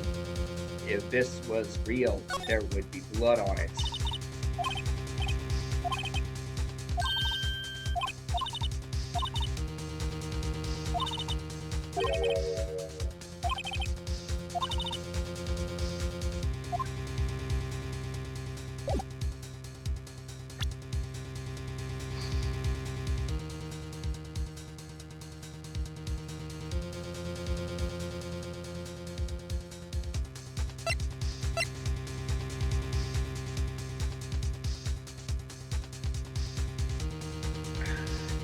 Just to make sure.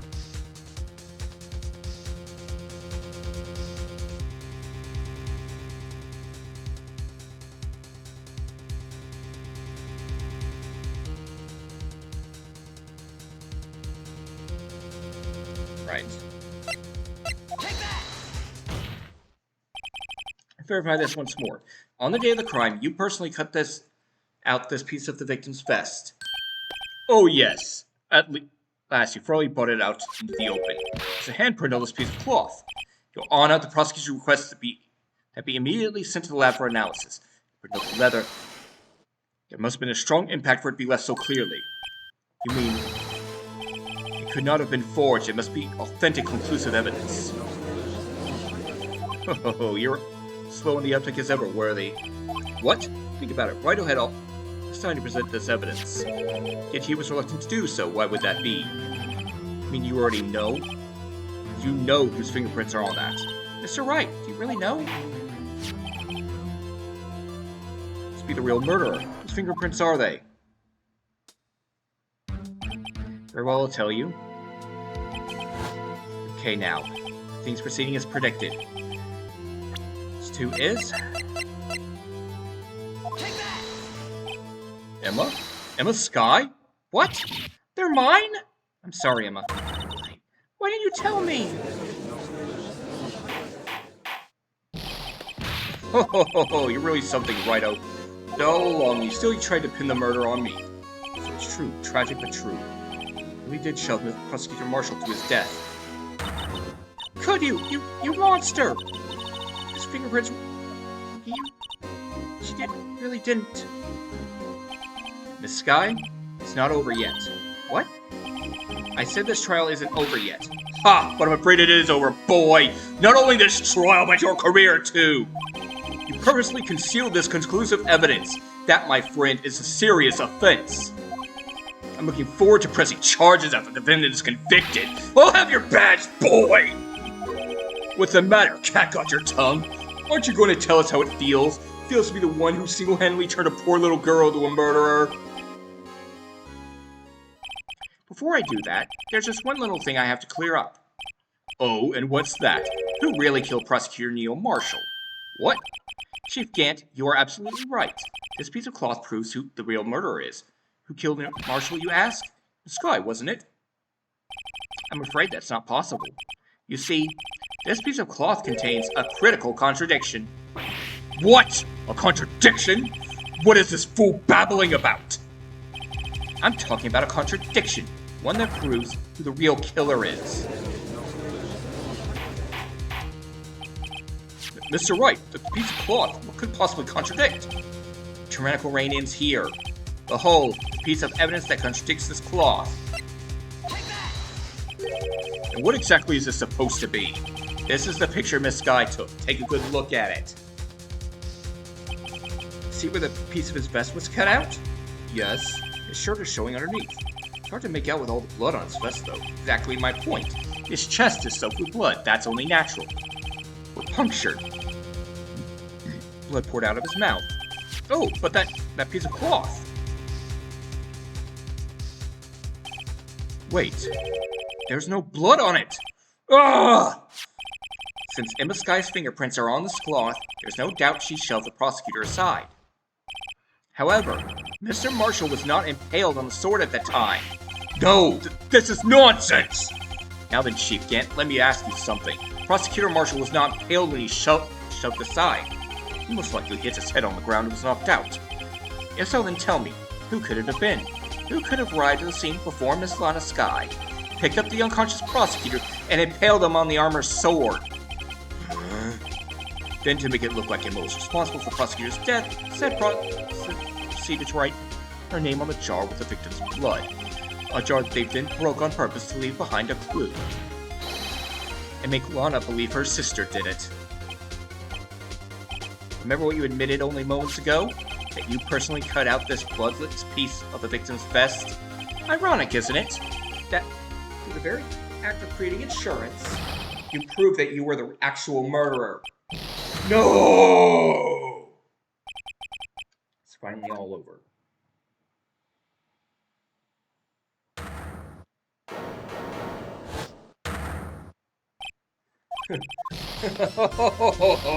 That was close, Rhino. You almost had me.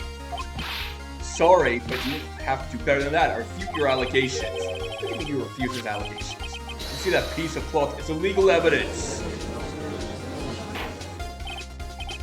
Order! Order! What nonsense is this? Legal evidence cannot be used to convict a suspect. Remember Uchi? Well, Rhino here concealed that piece of cloth. You have some conclusive evidence, do you not? Your Honor, I don't have any evidence I can present at this point in time. Well, that's true. The defense did refuse to present evidence. At that moment, that piece of cloth ceased to be legal evidence. That's not fair! Did you actually think you could best me in court? It's like the last laugh's on you, son. I'm afraid Mr. Gant's claim is legally correct. Well, Mr. Edgeworth, true, legal evidence cannot be used to convict a person. Assuming, of course, that the evidence is indeed legal. Well, Mr. Wright? Seems at last, the time for me to reveal my plan has finally arrived. Mr. Wright, do you admit to it? That you personally and illegally concealed this piece of a cloth?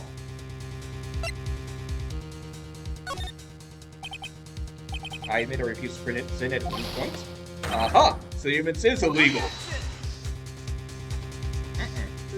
No, it isn't, Mr. Gant. Huh?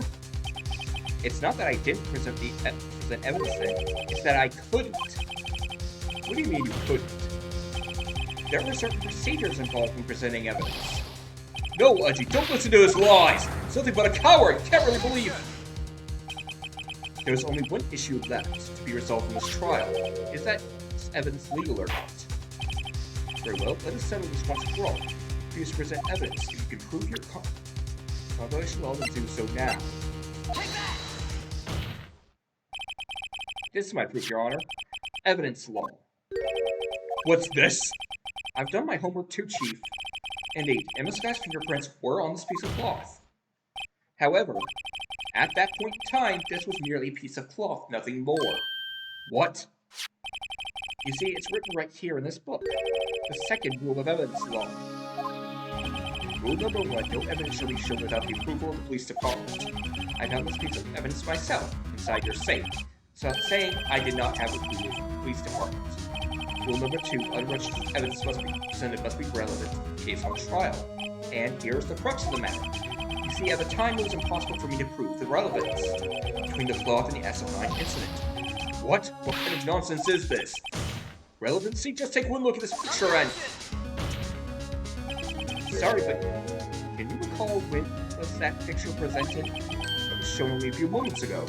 No, that's right. At the beginning of today's trial, that piece of cloth was still meaningless. The person who gave it value as evidence was you, Damon Gant.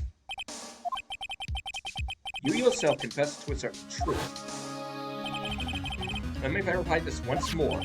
On the day of the crime, you personally cut out this piece of Victor's vest. Oh yes.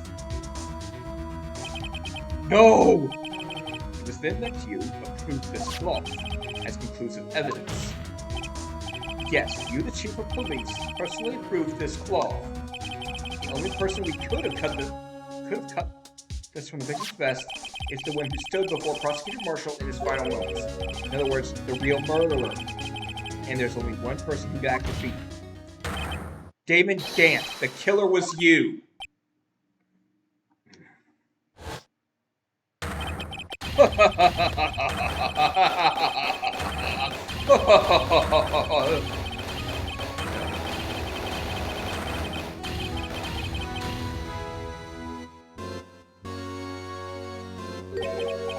I knew I should have gotten rid of him. That good-for-nothing scum. For 2 years he's been snooping around the department trying to get something on me. Crimes are being committed every day, yet he insisted on hounding me. Well, your crime wasn't exactly petty. He wanted to reinvestigate the case. He recruited Ingo Starr, convinced Bruce Goodman. Detective Goodman? Yeah, that's right. If the evidence is transferred, I'll lose my only chance to find out the truth. Please, you gotta help me. Goodman turned him down as he ought to. Still, Jake Marshall didn't know when to quit. He stole Goodman's ID card and tried to take the evidence. Goodman came to him that day. He wanted to file a lost item report. Went with him to the evidence room, and all of a sudden he decided to speak out. What are you talking about, Goodman? Can you please reopen the investigation, Chief? We can't transfer the evidence out. There are too many questions left unanswered.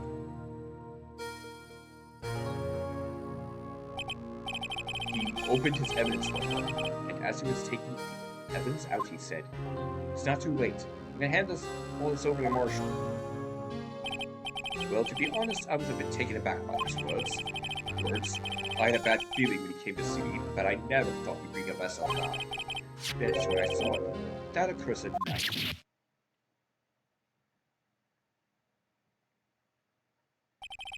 I couldn't just pull it out. Doing so would have only led to more blood, making it impossible to hide your crime. Even so, blood was just pouring out. I didn't know who might stumble in, so I hurried to wipe it up. I was worried so much about the floor, I didn't realize my fatal mistake. The bloody handprint on Detective Gumshoe's locker. I used to be known as the crime accuser, but everyone has to start somewhere, I guess. I was too nervous. I had no business doing any of it. You put the body in my car. I'm sorry, I couldn't think of any other way to move the body. I broke your trunk? But what's the big deal? I think a lot more than us detectives ever will. Leaving the prosecution's car aside, how could you get Miss Sky involved in all this? Well, she had as much to lose as I did. The truth came out. So he took the evidence from Detective Goodman's locker. I felt bad for having to do it. I also didn't have time to pick and choose what to take. So, you left the jar fragments and the glove. Yeah. Looks like I was better off being an investigator of crimes than a committer.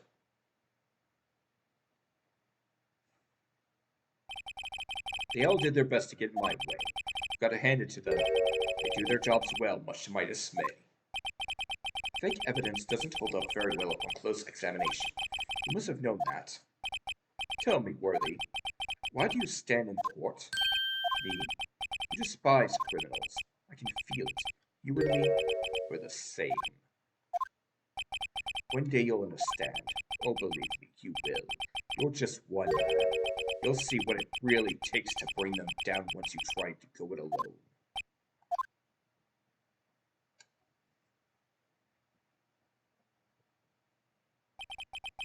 Well, looks like it's time to say goodbye. Oh, Archie? What? Looks like we'll have to cancel that lunch date. Sorry, old friend. I'm sorry too, David Gant. I knew you as you used to be. You were once a fine investigator and an example to others on the force. I'm sorry to learn that you were no longer that person. Those days are gone now, Archie. Thanks for all the memories. Don't worry, you'll be fine. Now you have Wright here, and Worthy. With these two around, you can't go wrong. In fact, I can hear them all day. The melodious sounds of the new beginning.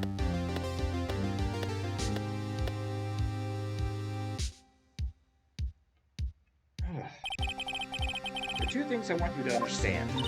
Yes, first, your sister never hurt anyone. Second, David Gant betrayed you from the beginning. You see, Miss Sky, you no longer have any reason to keep silent. You're right. When this trial is over, I'll tell everything. All that I've done these past 2 years. From the time I had Gant help me forge evidence up until today. So, it seems all the questions raised in this trial have been answered. I'm sorry, Miss Sky. I couldn't keep you out of all your trouble. My, what high standards you have for a rookie. I can see why Mia thought so highly of you. Who knows, a few years from now, might make it to the top. I owe you my thanks, Mr. Wright. Scott. And now you too, Mr. Edgeworth. You've suffered every bit as much as I have over these past few years. Believe me, I know how much of an ordeal it's been for you. It wasn't a thing. Liar. I was worried the pressure might break you, and yet, you rose above it all and guided Mr. Wright to victory. You've done well, Mr. Edgeworth. Stop it! I only did my job. In light of this case, it seems that good self-examining is in order for all of us. Miss Sky? Yes, Your Honor? You're innocent of murder. However, although the Chief Black note you, the fact is you still acted as his accomplice. Probably scheduled for these crimes at a later date. Yes, I understand, Your Honor. Something amusing about all this? Why are you smiling? It's been a long time, Your Honor. Long time since I felt free of these heavy chains.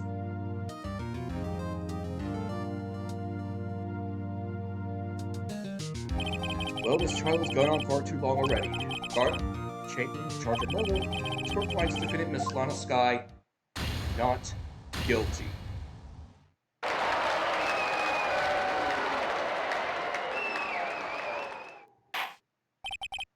That is all. The court is adjourned. February 25th, 5:03 p.m. District Court, Defendant Lobby Number 2. At long last, it's finally over. Emma? Why the long face? I'm sorry your sister seemed completely off the hook. At least she wasn't convicted for murder she didn't commit. No, that's not it. Just now, after the trial ended.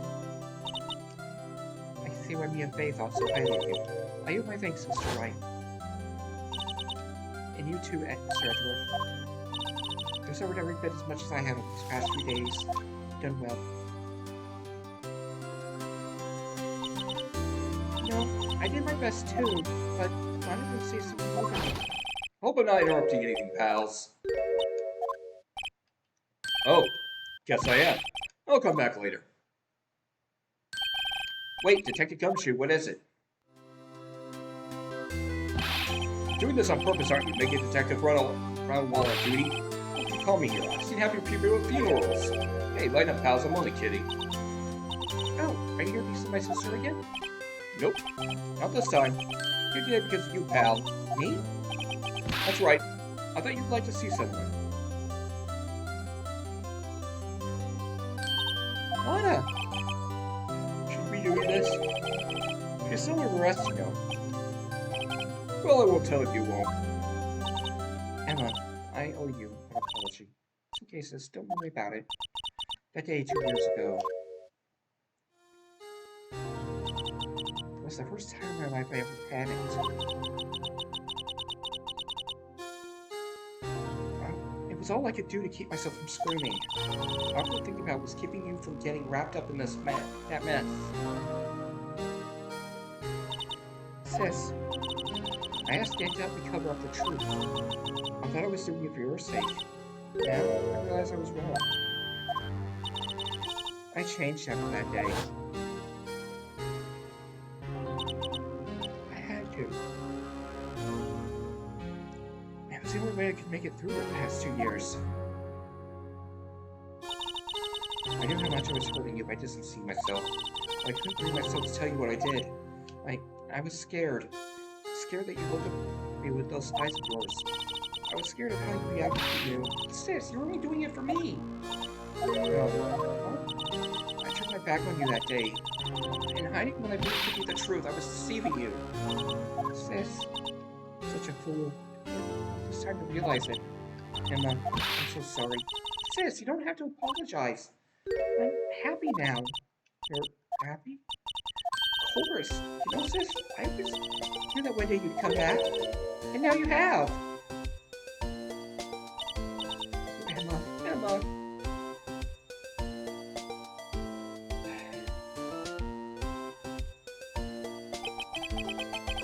No one can change the past. The only thing we can do now is strive to make up for our mistakes. Why must we make up for our mistakes, you ask? Because in doing so doing, we find a way back to our rightful path. And it's from there that we can move onward toward a brighter future. At least that's what I felt watching the two sisters make up. Mr. Wright, Mr. Dumbshirt, me? Thank you both for all that you've done. I'm sure we'll meet again someday. Isn't that right, Edgeworth? Edgeworth? Stop hiding and come over here. Where was he hiding? I just came to say congratulations. Thank you. Thank you, Mr. Edgeworth. Right. Well, I'll be going now. Mr. Edgeworth, I hope you don't blame yourself for what happened.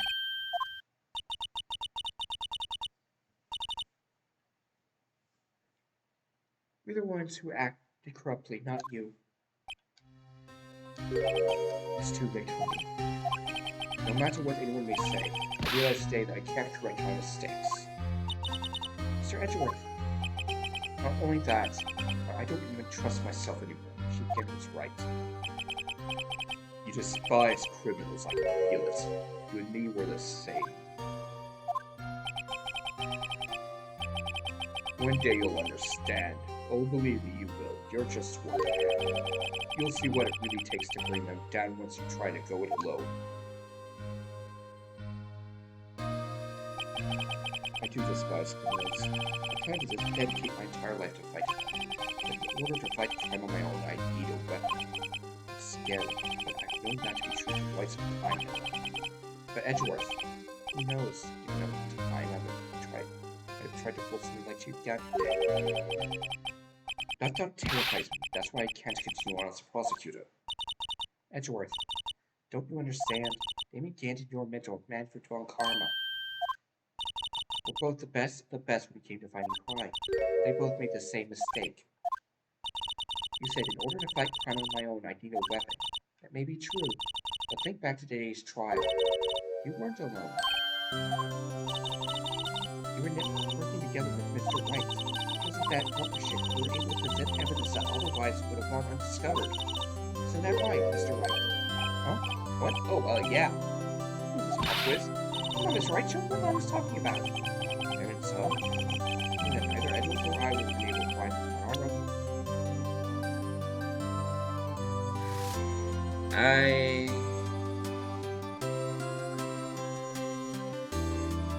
Right, that. That's the picture I drew. Counterattack began with this. You had one half the evidence list, and I had the other. Part we wouldn't have been able to completely restore Evan's picture. That didn't just happen by chance, Mr. Edgeworth.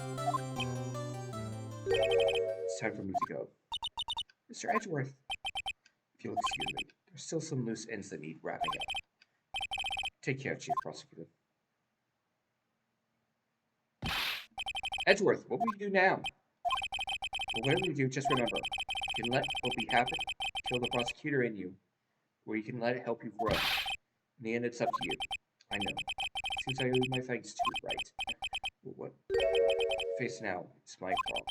I'll be waiting for you in court. Farewell. I'd better be going too. Okay, but I'll be by to visit soon. Since we both have a lot to learn and get you to. Here, this is something for you. Scientific investigation. Look, I thought. Study it well. Thanks, sis. I will.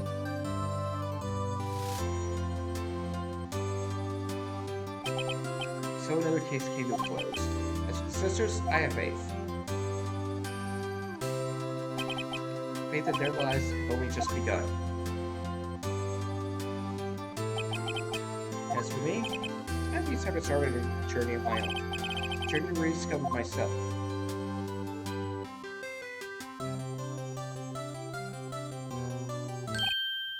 Well, don't go trekking off just yet, pal. Huh? What is it, detective? There's a little matter to be resolved about the chief prosecutor. See, she isn't supposed to be out of jail like this. But I thought you said it was okay. Yeah, well, it may be okay with me, but the folks at prison are a different story. Huh? Basically, I had to bribe a guard in order to sneak her out for 30 minutes. Believe me, it wasn't cheap either. Huh? Wait a second. I didn't know you had a wild side. Yeah, well, you see, this right here's the one who will be footing the bill. Huh? Huh? What, you think I'm poor guy celery? You can't be kidding me, pal. Huh? Huh? Huh? That's right, you're the best. Why is it? I suddenly feel like I want to scream. Hey, you got an idea. Why don't we all go pay it off together? Yeah, that's a great idea. Come on, guys, let's go.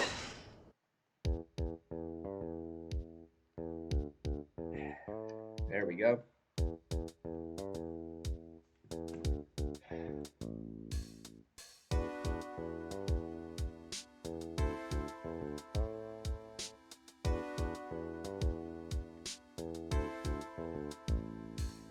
As for me, this affair is pretty much ending my days of prosecutor's office. Still, I'll manage to find my way back to the field somehow. Then, I'll be able to investigate crimes together with Emma.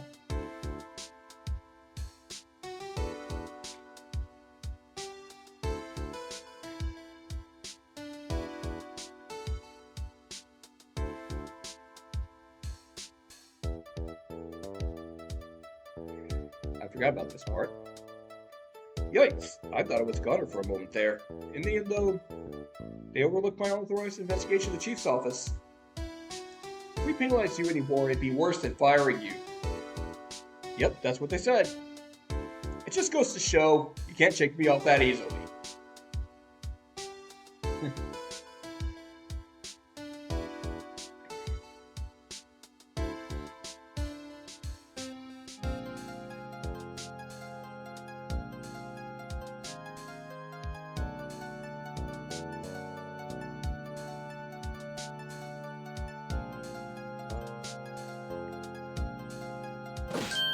My new mission is to guard the main entrance and take care of Billy. Can you believe it? I've been demoted to a security guard. My partner's keeping an eye on the entrance for me today. I'll show them though. Someday I'm gonna make detective. Yes, sir. Then I can be just like that dick gumshoe.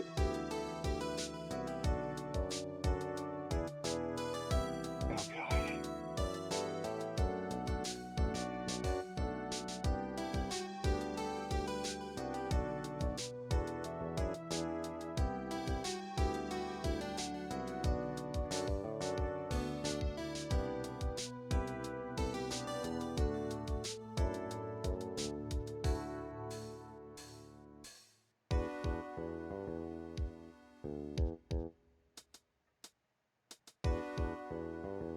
Eh.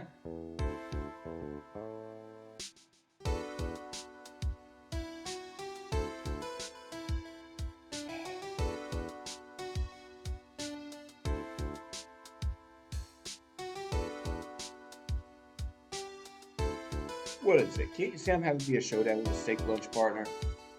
Miss Stahl managed to listen to me. She'd seen one of the gods, it seems. Well, cowboy, looks like you did it. You can get Bambina back her smile. Be sure Billy and the gang get the water.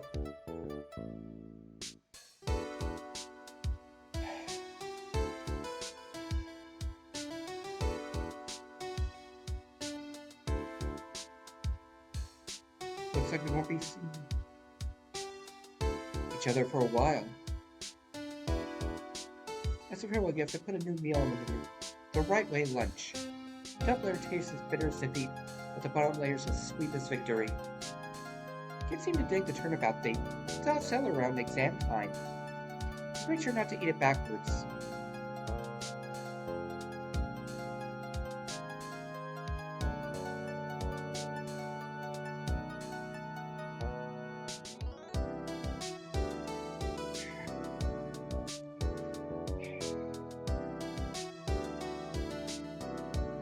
I'll never forget what that young defense lawyer said after the trial. Let's see, what was his name again? Mr. Left. Anyway, he said he's been doing something or other for how many years? Well, anyway, I've got another try to get you, so I better be. Huh? Oh no, I forgot my gavel. Sorry, gotta go.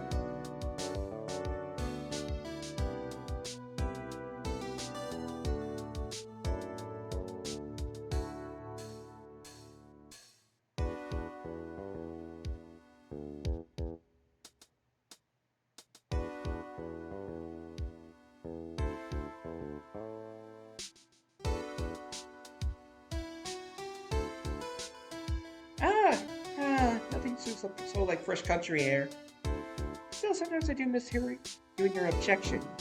Still, I can't go back into a full-fledged spirit medium. My afternoon training's about to begin. Come in. Well, see you around, Nick.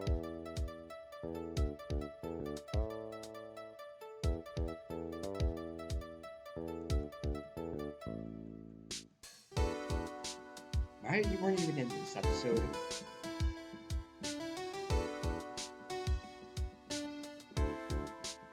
Well, that's a hint for the next one. Next game. But yeah.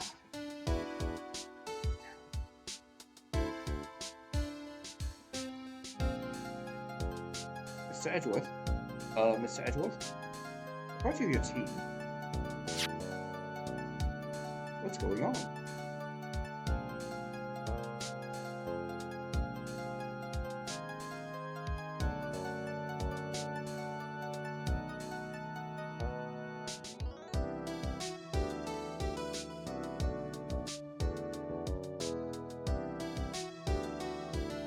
Coming to see me off. I can't believe I'm going to Europe.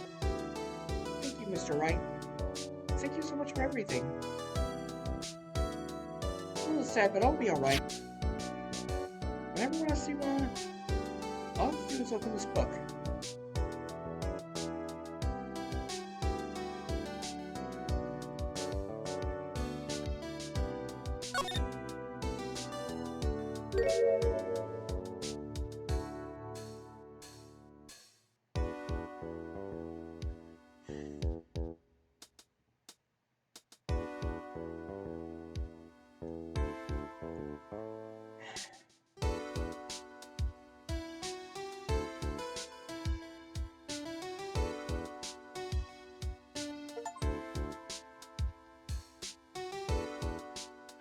Finally, it's over.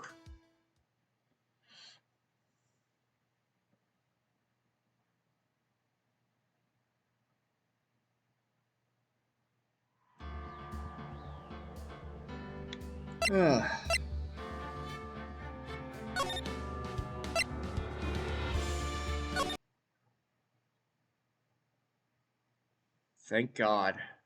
It's over. Now, I believe that was the last of the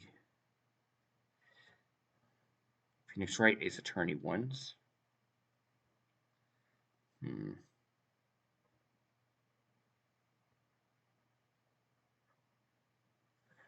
Well, except for that one joke one, but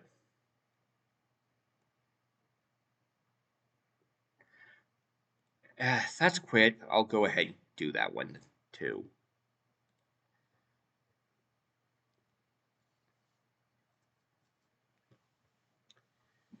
I'll just go ahead and show that one very quickly.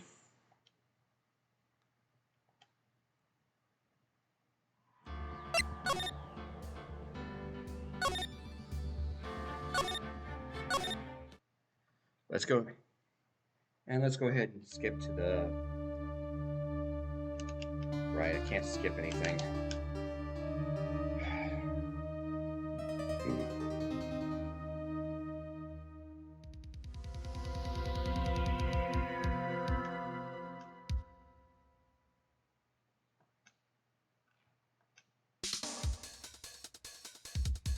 I'm not going to be doing voices until we get to the part.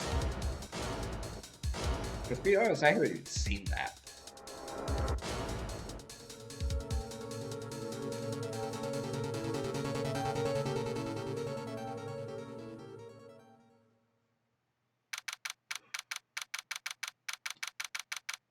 Well, someone may have covered it.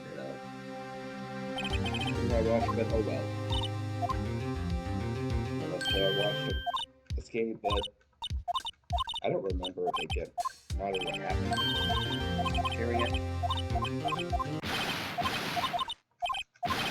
Blah blah blah.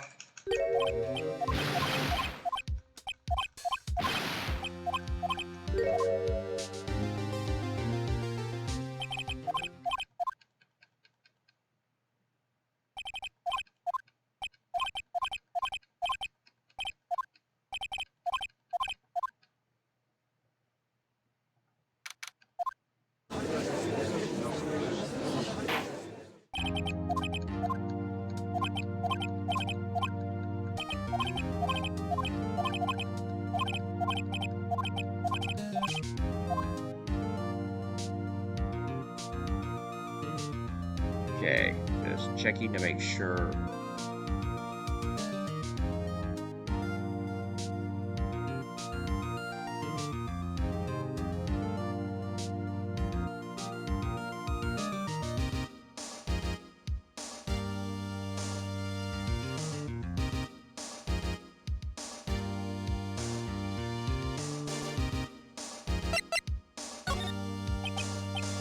I'm the defendant. That's DFA.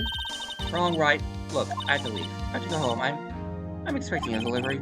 Come on, Chief. There's only going so soon, is there? Listen, Wright. On trial, your client. It's the most basic you can get.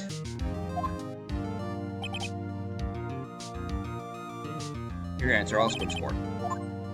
There we go. All right.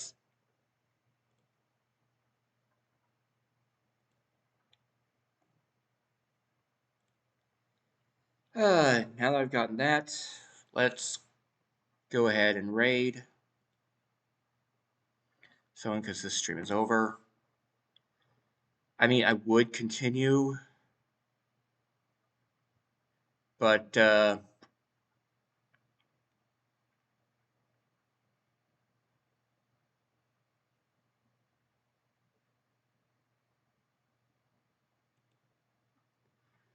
okay.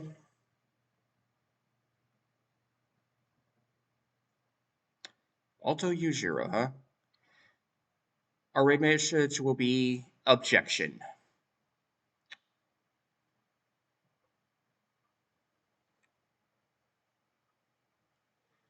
Ah.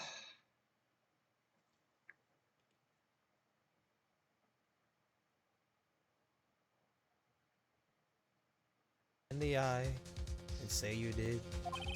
Chief Prosecutor, you didn't. Oh, hello. Hello, Kaji. Hello, Kaji. Thank you for the raid.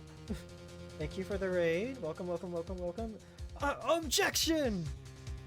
Exactly. How are you doing, Kaji? You don't mind me calling you